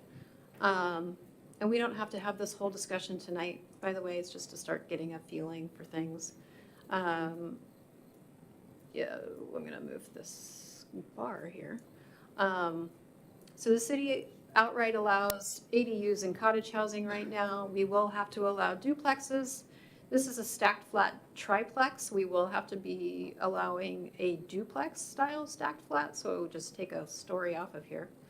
And then 4, 5, and 6plexes and townhomes are allowed in single family residential only with a conditional use permit. So Well, hey, back up. Oh. Why do we have to allow stacked flats? that, I think because it's a type of 2 unit and you have to allow, if you have 2 units one on top of the other, then that's still 2 units on a lot. So, and they said you have to allow all types that allow multiple units. Can I'm we- just guessing. Can we check that? I hate these buildings. Oh, they, I think they're ugly. I'd rather they all look like the one in the lower left. I will say that they're very efficient, though. They do allow you to use. I'm not saying you have to agree with me, but I'm saying that in terms of square footage of the building, like you can actually, and they don't all have to look like contemporary building. I'm just questioning, like, what do we actually have to allow? I believe it's anything that fits up to your density type. Stacked though? Huh? Going vertical, does that have to count? It'd still be the same, well, we'll talk about height maximums later, but it would just be 1 and 2 units instead of, Well, yeah, I know, but yeah, What I'm happy to ask Thank the you. question, of course. If they put a gabled roof on that, does it make it better? yeah, actually, it does. Okay, So so, do they have to be flat roofed? No. Because it says it can only be, what, 35 feet or something? I don't know what I didn't read. yeah, this is 35 feet, and that's one of the things we'll be talking about. How do we, because we allow 30 feet right now, so we'll be talking about height standards and whatnot. Yeah. Yeah. So, and this could be a design standard.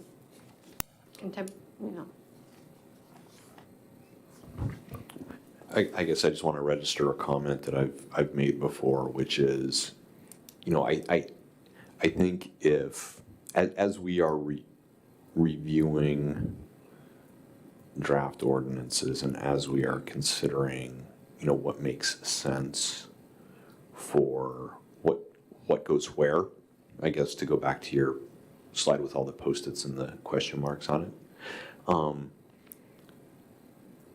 The stacked flats in particular here make me think about,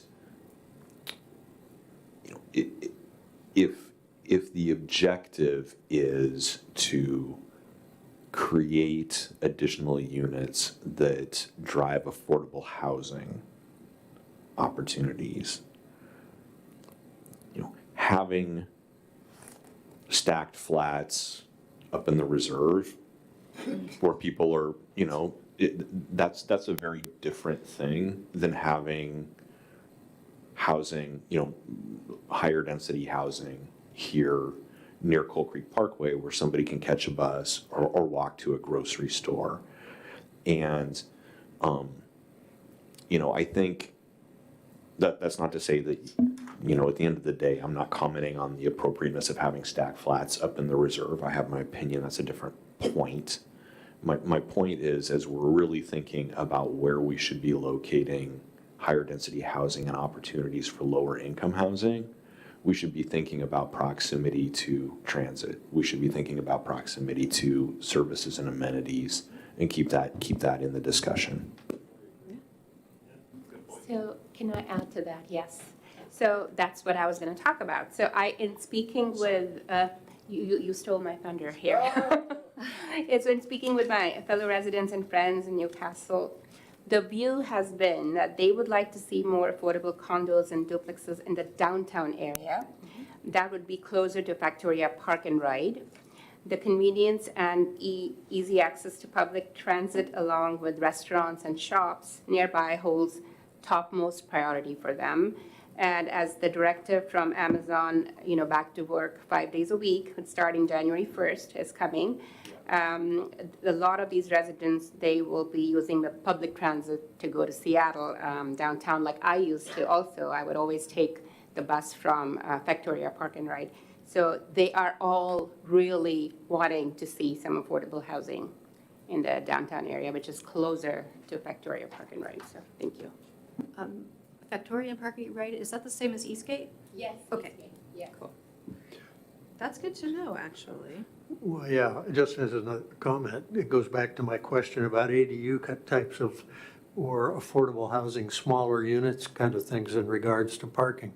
Because it seems like it would be beneficial to have these stacked flats or small kinds of affordable houses that are near buses. So it encourages maybe people to live there that don't have cars, don't need parking, don't need, and so on. That would be more efficient, to use Aaron's word, efficient. Efficient. So if you look at the pictures of the houses, I guess, I'm wondering, I know we did a survey, I know they're expensive. I know we're out of money. Everybody, I hear that constantly, we're short on cash. Is this these are some big, it's one thing to make decisions for our residents that they're not really gonna see. If you paint the Space Needle orange, everybody in the city notices it, right? Like, there are some decisions we're gonna make that are gonna have really obvious consequences in terms of efficient design versus gabled roof design. Is this something we should ask for public input on, or are you just counting on the 7 of us to talk to our neighbors? Well, I think, and this might come, remember how we had an open house after we had the ideas in the comp plan, the vision in the comp plan somewhat baked? We could do something like that on our own. I can create boards and we can, before we go to public hearing. I think, because you don't have, I don't think it would take a lot of money, right? We don't need to rent out Newcastle Golf Course. Just get Risden Middle School for free and invite people to show up. If they don't show up and we have efficient houses that they think are ugly, you know what? You should have showed up. You know what I'm saying? We can do it online, but we can also, I think it's worth sectioning off a night and saying, hey, folks, if you want to have a say in what literally your city's going to look like, please show up. Yeah.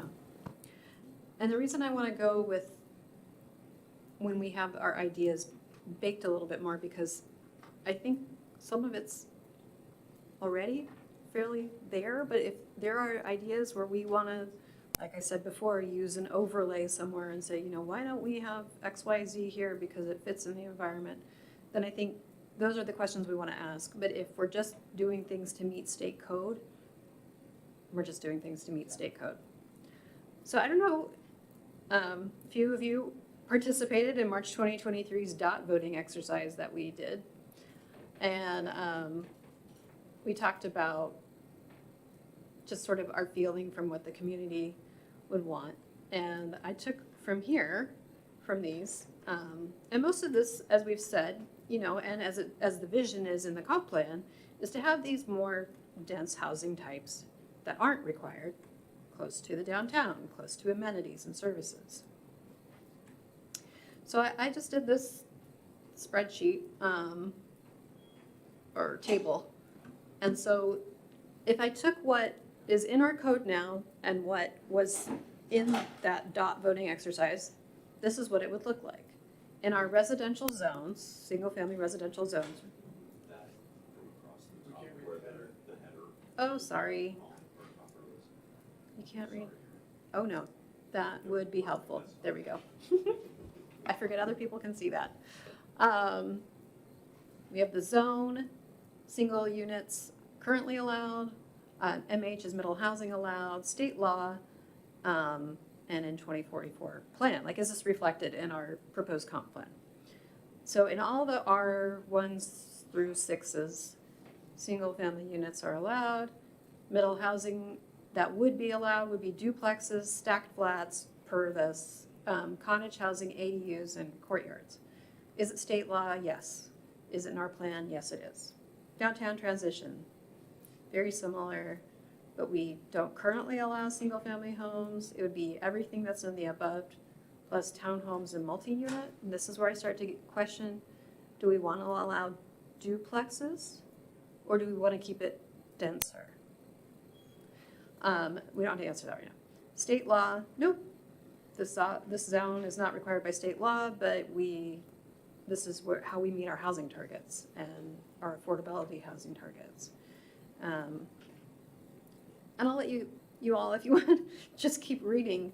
The one so in addition to just the density in some of these, the neighborhood business zone currently only allows ADUs. And it seems like as a little mixed use zone, that might not be totally appropriate for it. And the current code calls neighborhood business. Here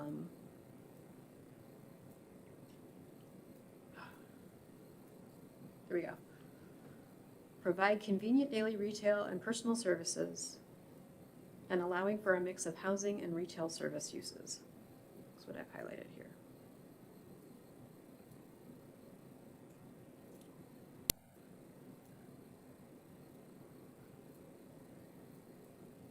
Aaron, are you asking us for feedback now? Well, if you have strong opinions on this yet, I'd love to hear them. But it doesn't have to be baked in yet. This is our first meeting on this. Well, I definitely think the neighborhood business, what should be allowed is a wider variety of things than just ADUs. An ADU is not a business. And we know there is some interest in the, I forget what we call them, the pods, the little, and we have one neighborhood business zone that has got potential for being that. It already has commercial businesses there, so I'm not sure how this, why we wouldn't want to, well, I guess it has commercial businesses there, and what the current law just says that an ADU could be put there. I think we ought to expand the, what's allowed in that neighborhood business zone. Apart from that, let me just make a comment about the dot exercise for the benefit of our newer commissioners. The dot exercise that Aaron was referring to is dots that the commission about a year ago did during a commission meeting. So it was the 7 commissioners indicating their own personal preferences for those different things. So if we were to do that dot exercise today, it could conceivably be different, and maybe that's something we might want to do at some point, just to update those results. But that was not a public input exercise, that was just the commissioners.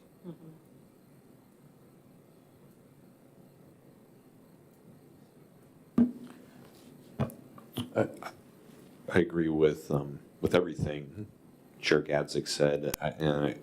Again, thinking about neighborhood business, I guess, if the only, not only is it counterintuitive only to have ADUs be allowed in that zone, it feels to me that it defeats the entire purpose of that zone, which I believe would be, some sort of commercial use, most likely on a ground floor with probably multiple stories of apartments above it, or at least, one story, if not more, of apartments above it. So, yeah, I very much agree with your comments.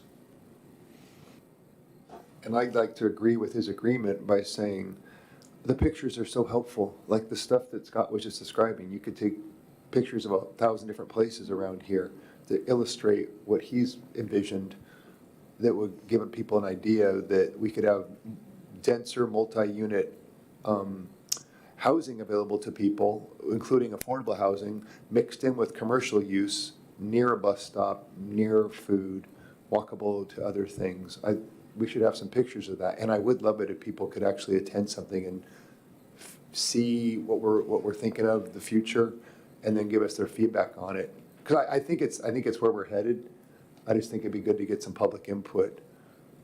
Yeah. To go along. Maybe February, or, yeah, like February time frame or something.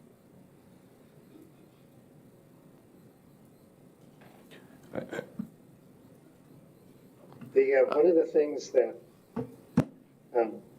I think the public would have a lot of input on is if we were to propose some kind of a design standard that limited construction in an existing neighborhood to architectural styles and heights that are similar to what is already in the neighborhood.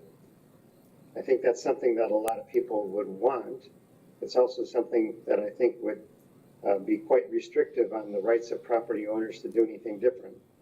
You couldn't put a big mansion next to a ranch house in a neighborhood that was mostly ranch houses. So, and I think our design discussion was scheduled for the February meeting. January. So just in terms of timing, if we're thinking about going back to the public with an open house, and we might want to, I think we'd want to do that after we meet about it, because I think it doesn't help to go to the public unless you're going to them with questions that they can really react to. We don't want to just say, what do you think about, a very vague concept.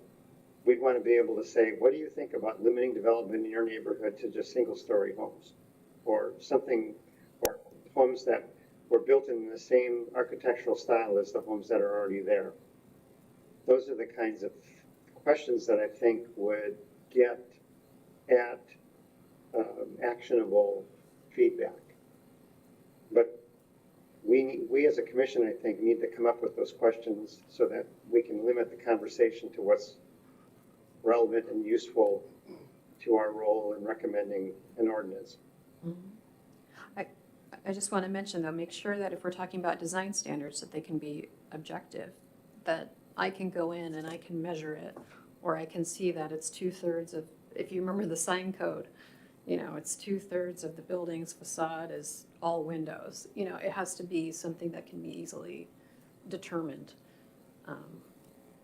So, I think as an example, That's another, sorry, go ahead, Charlie. that's another good reason for us, that's another good reason for us to have that conversation first as a commission, because you will help us understand what the limits are, the legal limits are, before we bring that conversation to the public. absolutely. I think an interesting example of what you're describing could be what they're doing at the Leibima development, because I think it's been a year or a year and a half since I've seen it, but my recollection is that the developer of that project has incorporated specific design standards which are going to be carried across the 37 homes or whatever that is through multiple designs, but with similar architectural features in that case echo kind of the mining history. And I'm not suggesting that that's something that should be adopted, but I think in terms of looking for measurable types of standards, to the extent that they've done that there, that might be a useful example as a reference point.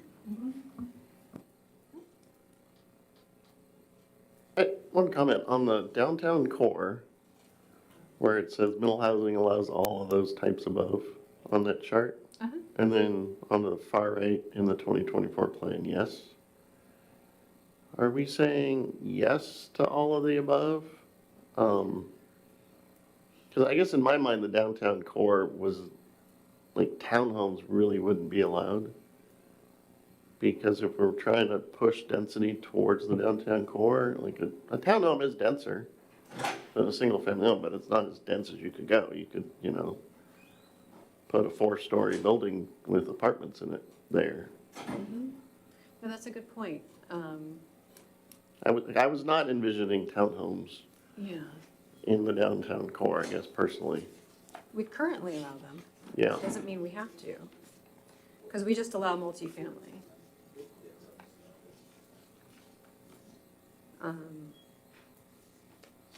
But part of that could be a definition, and part of that could be, no, that's a good conversation to have. Do we want to allow duplexes? Do we want to allow the same lower density types of middle housing that are going to be in the neighborhoods in the downtown? Yeah. Any gut feelings on that? I mean, I have my own, but y'all don't want to hear from me. Well, my gut says no, because it's counterproductive to, because all along people have said, let's try to keep the growth in that downtown area. Yeah. We do have to allow, duplexes and out, in the residential, but keep it here. That's where the transit is. So that's where it seems like allowing a townhome is just shooting ourselves in the foot a little bit. And it seems like we're trying to encourage smaller, more affordable, more public transport and shopping and that sort of thing, right in the core area, so, yeah. Aaron, my recollection from when we did the survey, the online survey, was that we specifically, when we were talking about downtown development, there was a question that specifically had not just mixed use, multi-story mixed use, but I seem to remember that as part of that question, zero lot line like townhomes was one of the options. It might be worth going back and looking at that just for another data point in terms of public input. Yeah.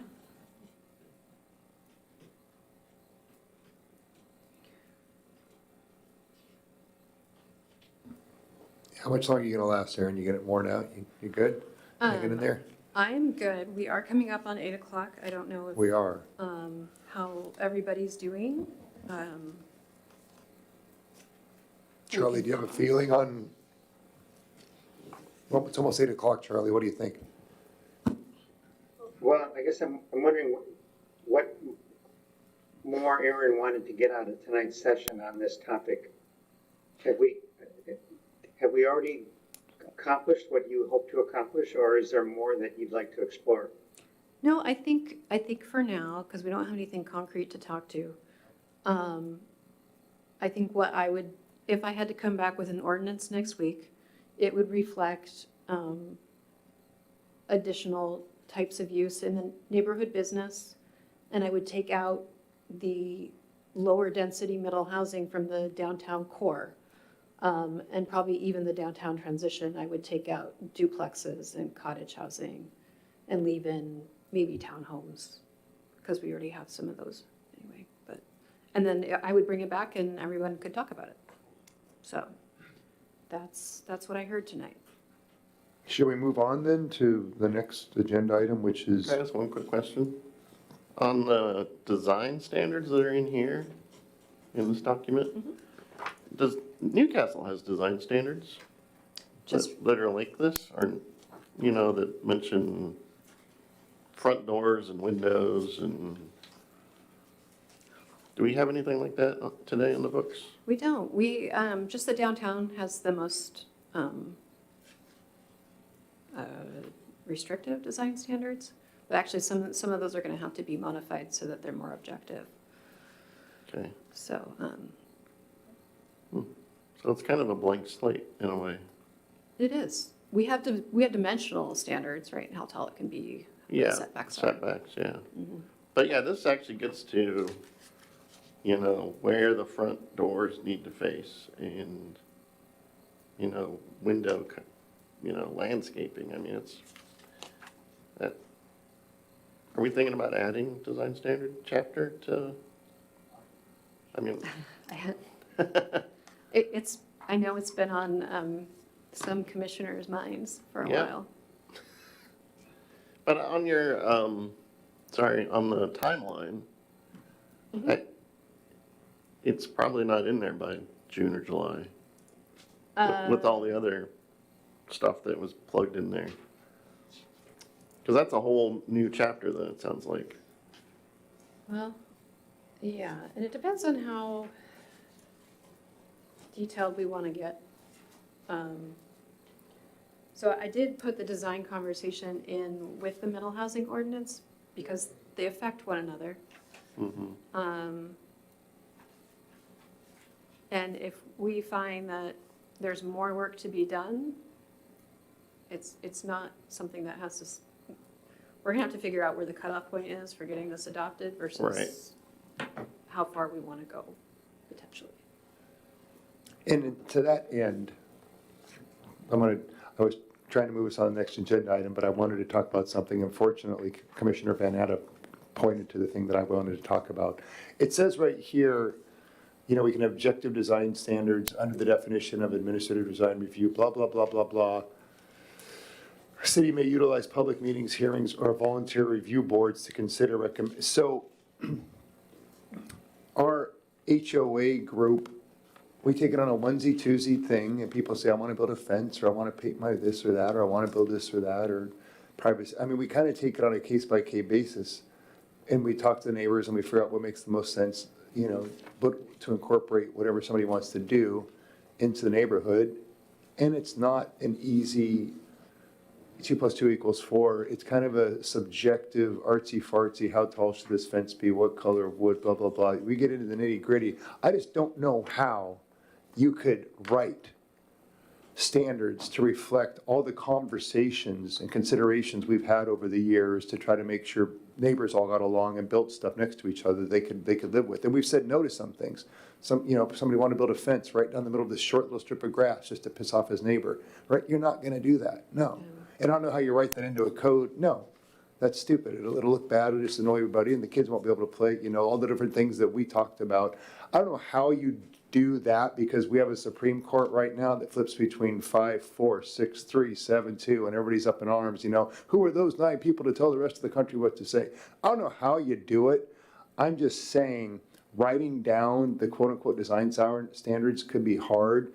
Also empowering a group of, I don't know, 9, 12, whatever people to review things. I don't know how you do this, but I do think it's important if we're going to grow as a community that it does. I mean, it's literally in the bold, which means it's required, right? It has to comply with the character and scale and design or whatever the surrounding homes. Who determines what's compatible or what fits in? I think it's gonna be a lot of heavy lifting, and I think it's gonna require a lot of public input. Stu, what did you want to say? I needed to back up a little bit. We're doing most of all this for a comp plan review. 10 years, is that right? Well, this, Well, This- everything we're about, isn't it because we're trying to do the comp plan update? this is specific to middle housing ordinances that were passed. Okay, but is this not being driven by the comp plan update? It's just being driven by something else, It's, by the legislature? Okay, so the city of Newcastle has been mandated that we're supposed to absorb a certain amount of population growth. Is that numbers of people, numbers of housing units, a combination of both of those, or what? so it's presented to the city from the county as units of housing, 1,480, and jobs, which is 500 jobs. Okay, so it's just housing units, it's not that will accommodate one person or accommodate 5 people or accommodate, No, but they do have, so it all comes down from the Office of Financial Management, and then it comes down to PSRC, and they do all their demographics and their population estimates, and they have their formulas. But the one thing that I would say is that's different this time is that even though it's not based into how many people have to fit in each of these units, it's broken into income category now, right? because it occurs to me, if you've ever been to some beaches, they have dressing rooms, you know, just little stalls. Yeah. 100 of them in a row. And we're all familiar with communities around us that have churches and others that are doing tiny little boxes for people to live in. So if we're just being mandated units, we could just make a whole row of these tiny little cubicles. I mean, what are we really trying to achieve? I think we're trying to achieve a variety of housing types. And some of those tiny home villages, as you mentioned, which are often used for emergency and those for those who are unsheltered or transitioning, we are going to have to talk about those. But that's a, huh? Micro apartments. Yep, yep, Part of the discussion right now. yeah. Well, it just seems like that ought to be built right into our discussion if we're talking about trying to locate all that in the core anyway. So it's close to the buses, close to the shopping, and can be used by people that don't have a vehicle to drive or even a bicycle or whatever. And it's mostly walking to and from. It seems like we ought to just build that right in to what we're doing here. And if we got to get to talking about little cubicles that people are warehoused in, we need to figure out how we're going to do that and where. That's true. That's a good point. Charlie, I think we're ready to move on to the next item of business. Oh, is Charlie still there? Do we lose Charlie? We might have lost him. Okay, Aaron, are you ready to Oh, move no, to he's here. 9.2? I just can't see. No, I'm here. Okay. All right. This always happens. We don't have, so I just wanted to make the work plan for next year discussion as straightforward as possible, because we have a lot of things we have to do. It's not a lot of discretion on our part. So starting January, February of next year, we would plan on having the joint meeting that we have every year. Either, it could be in February. We should have a new council member by then. So that would also help. We'll continue the middle housing discussions. We'll be talking about infrastructure and public work standards with that and the design conversation. We'll probably have a comprehensive plan amendment, so we'll need to work through that. Small cells, we have a draft, so it seems like we should finish that if we can. It's been put off for 5 years now, I want to say, 4. And then we have to update the critical areas ordinance to meet our comprehensive plan by the end of next year. And then we also have to revise our codes to meet this co-living ordinance. And we might even be able to accomplish that just through the middle housing ordinance. But it's basically allowing co-living where you have mixed use development. I don't know that that leaves a lot of room for other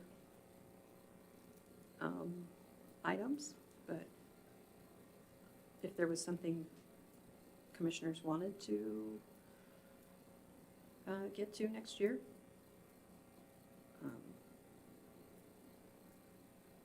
You're welcome. My big thing is just making Newcastle beautiful and attractive and inviting. So when people drive through, it looks nice. And safe. Yeah, and safe. Thank you, Stu. So I guess that's under his design conversation. Just, I know it's not up to us. I know we're a humble planning commission, but I think to the extent we can talk about the way our city looks today when you drive through it or live in it, and how it might look, and if there's a way we could kind of nudge it a little towards the more beautiful, inviting, and safe, I think that'd be good. So that's what I just want to do next year if we can, among other things that are required.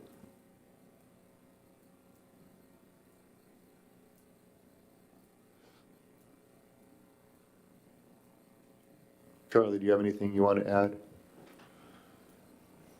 No, I think there's nothing missing from that list of topics. I guess the only thing I would add, though, on the topic of the design conversation, I think there may be 2 parts to it. One part is what I think you just described, which is the general beautification, and maybe it applies to our public areas and our downtown. The other part is related to middle housing ordinances, and it is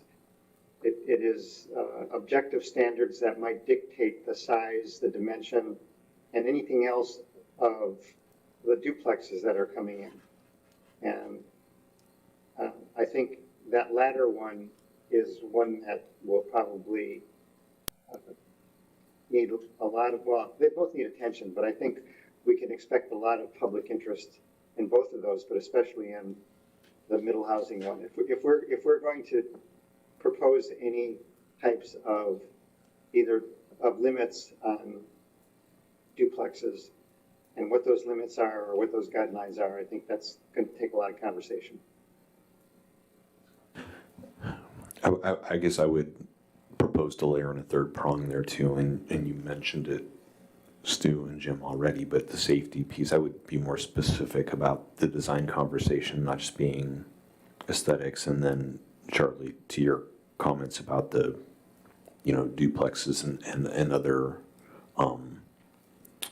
middle housing types, but I think SEPTED standards and other specific safety design standards should be part of that, so that we don't over-index on aesthetics, and we keep in mind a balancing of aesthetics against safety. Yeah, because if middle housing discussion is going to take up January to March, maybe the part for April that says design, maybe that instead of saying design conversation, parenthetical with middle housing ordinances, do the middle housing in January and March, and let us discuss design and safety in April. SEPTED issues, design beautification issues, downtown standards issues, that kind of conversation. I think it deserves the attention, and it's more interesting to talk about to me than small cell stuff.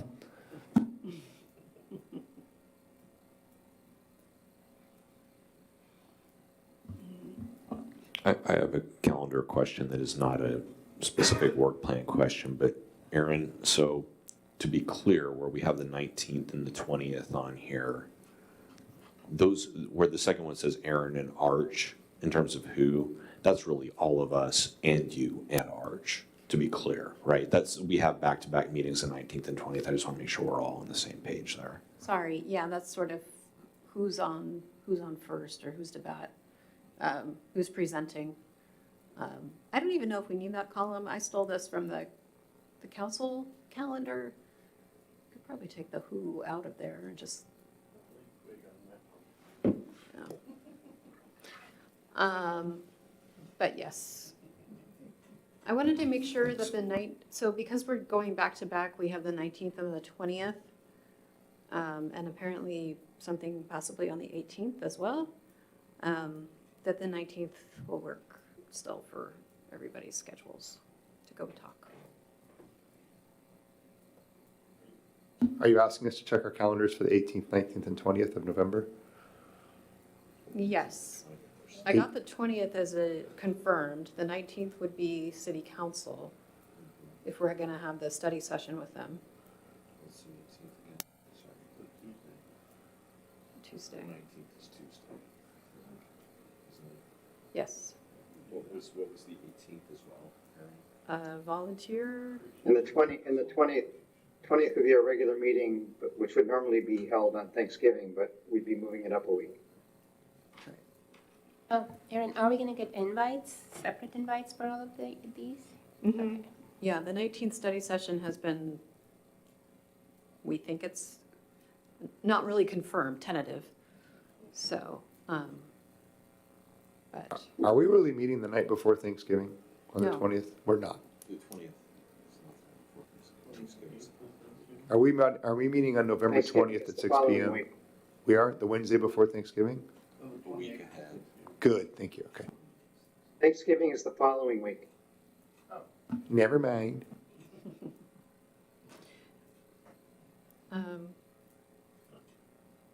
So yeah, or if there's any reason, I'm less concerned about deadlines and just making sure that it feels like we're working through the process correctly. And I know we're just talking about middle housing, but then with the comp plan, you know, if mid-November sounds good for a discussion with council, then, and you can make the 19th, then I'll send out an invite to hold it on your calendars. Are we done with the calendar conversation? I am. No? Anybody else? Charlie, going once, going twice? All right. Item 10 says additional public comment. We have a long line of people in attendance here. Settle down, folks, settle down. It's, take a number. Len, would you like to be the first to speak tonight? Go ahead.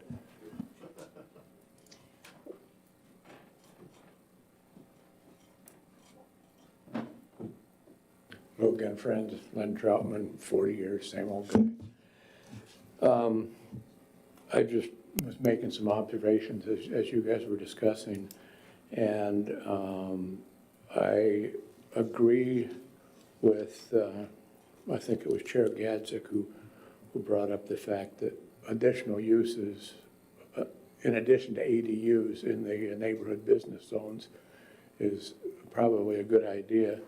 And one of the things that drives that thinking is the fact that, and it doesn't pertain specifically to mental housing, but if we're going to insist on third spaces or nodes, that those particular areas seem to be about the only place that it makes sense now to put those things. So however that consideration needs to factor into things is, I'd be interested to know. Secondly, again, this was Chair Gazdik's brought it up, and I think everybody else kind of went along with it, but it's a home run. As far as the people I'm talking to, any new development in existing neighborhoods, whether it's middle housing or whatever, having that remain architecturally consistent with what is existing is critical to everybody else. Those shoebox stack things, nobody's going to want those next to their house. I mean, I might be stating the obvious, but how to quantify that, the code to do that, as Vice Chair Quigg was mentioning, is going to be somebody else's headache. After the fact, it's easy. You show a picture of this and a picture of this. Do these things look the same? But prior to that, and getting those things that are now objective, more subjective and defined, might be a challenge. But the notion to keep things consistent with existing architectural and character items of the neighborhood will get a lot of positive feedback from the people that I'm in contact with. And finally, everything that you guys are talking about, the only way that I can sleep at night, Commissioner Blocker mentioned, was curious about, these 1,480 units that we have to provide for, and this new influx of population that we have to provide for. Just because we're providing for it, it doesn't mean it's ever going to happen. And like I say, that's the only way I can sleep at night. We have to just make sure that our house is in order, and that if a developer comes along and sees a thing and is able to do something like that, we have to provide for it. It doesn't always mean that it's going to happen. It has to pencil out, economically for the developer and whatnot. So I try to simplify the stress in my life as much as possible by hoping that, just like I say, 1,480 new houses, thousands more people and whatnot, we can provide for it, but it doesn't mean it'll ever happen. So I think that's important to keep in mind, and I hope that I understand that correctly. So anyhow, folks, again, you guys do stellar work. I am really impressed with the way things are going, and keep up the good work. You guys are doing great all the time. Thank you. We don't have enough time for all the other people that want to speak, am I right? We're gonna have to shut this down I think despite we'll the get long Lola back. line of public commenters. I got them for you. You guys run. That'll close the public comment section. Item 11, it says planning calendar. We've talked about the calendar, but what more do we have to discuss? We can move on. Yeah, we can move on. Anything else before we adjourn? Nothing out there. Charlie, great seeing you. Enjoy your trip wherever you are. This meeting is adjourned. Thanks, everybody.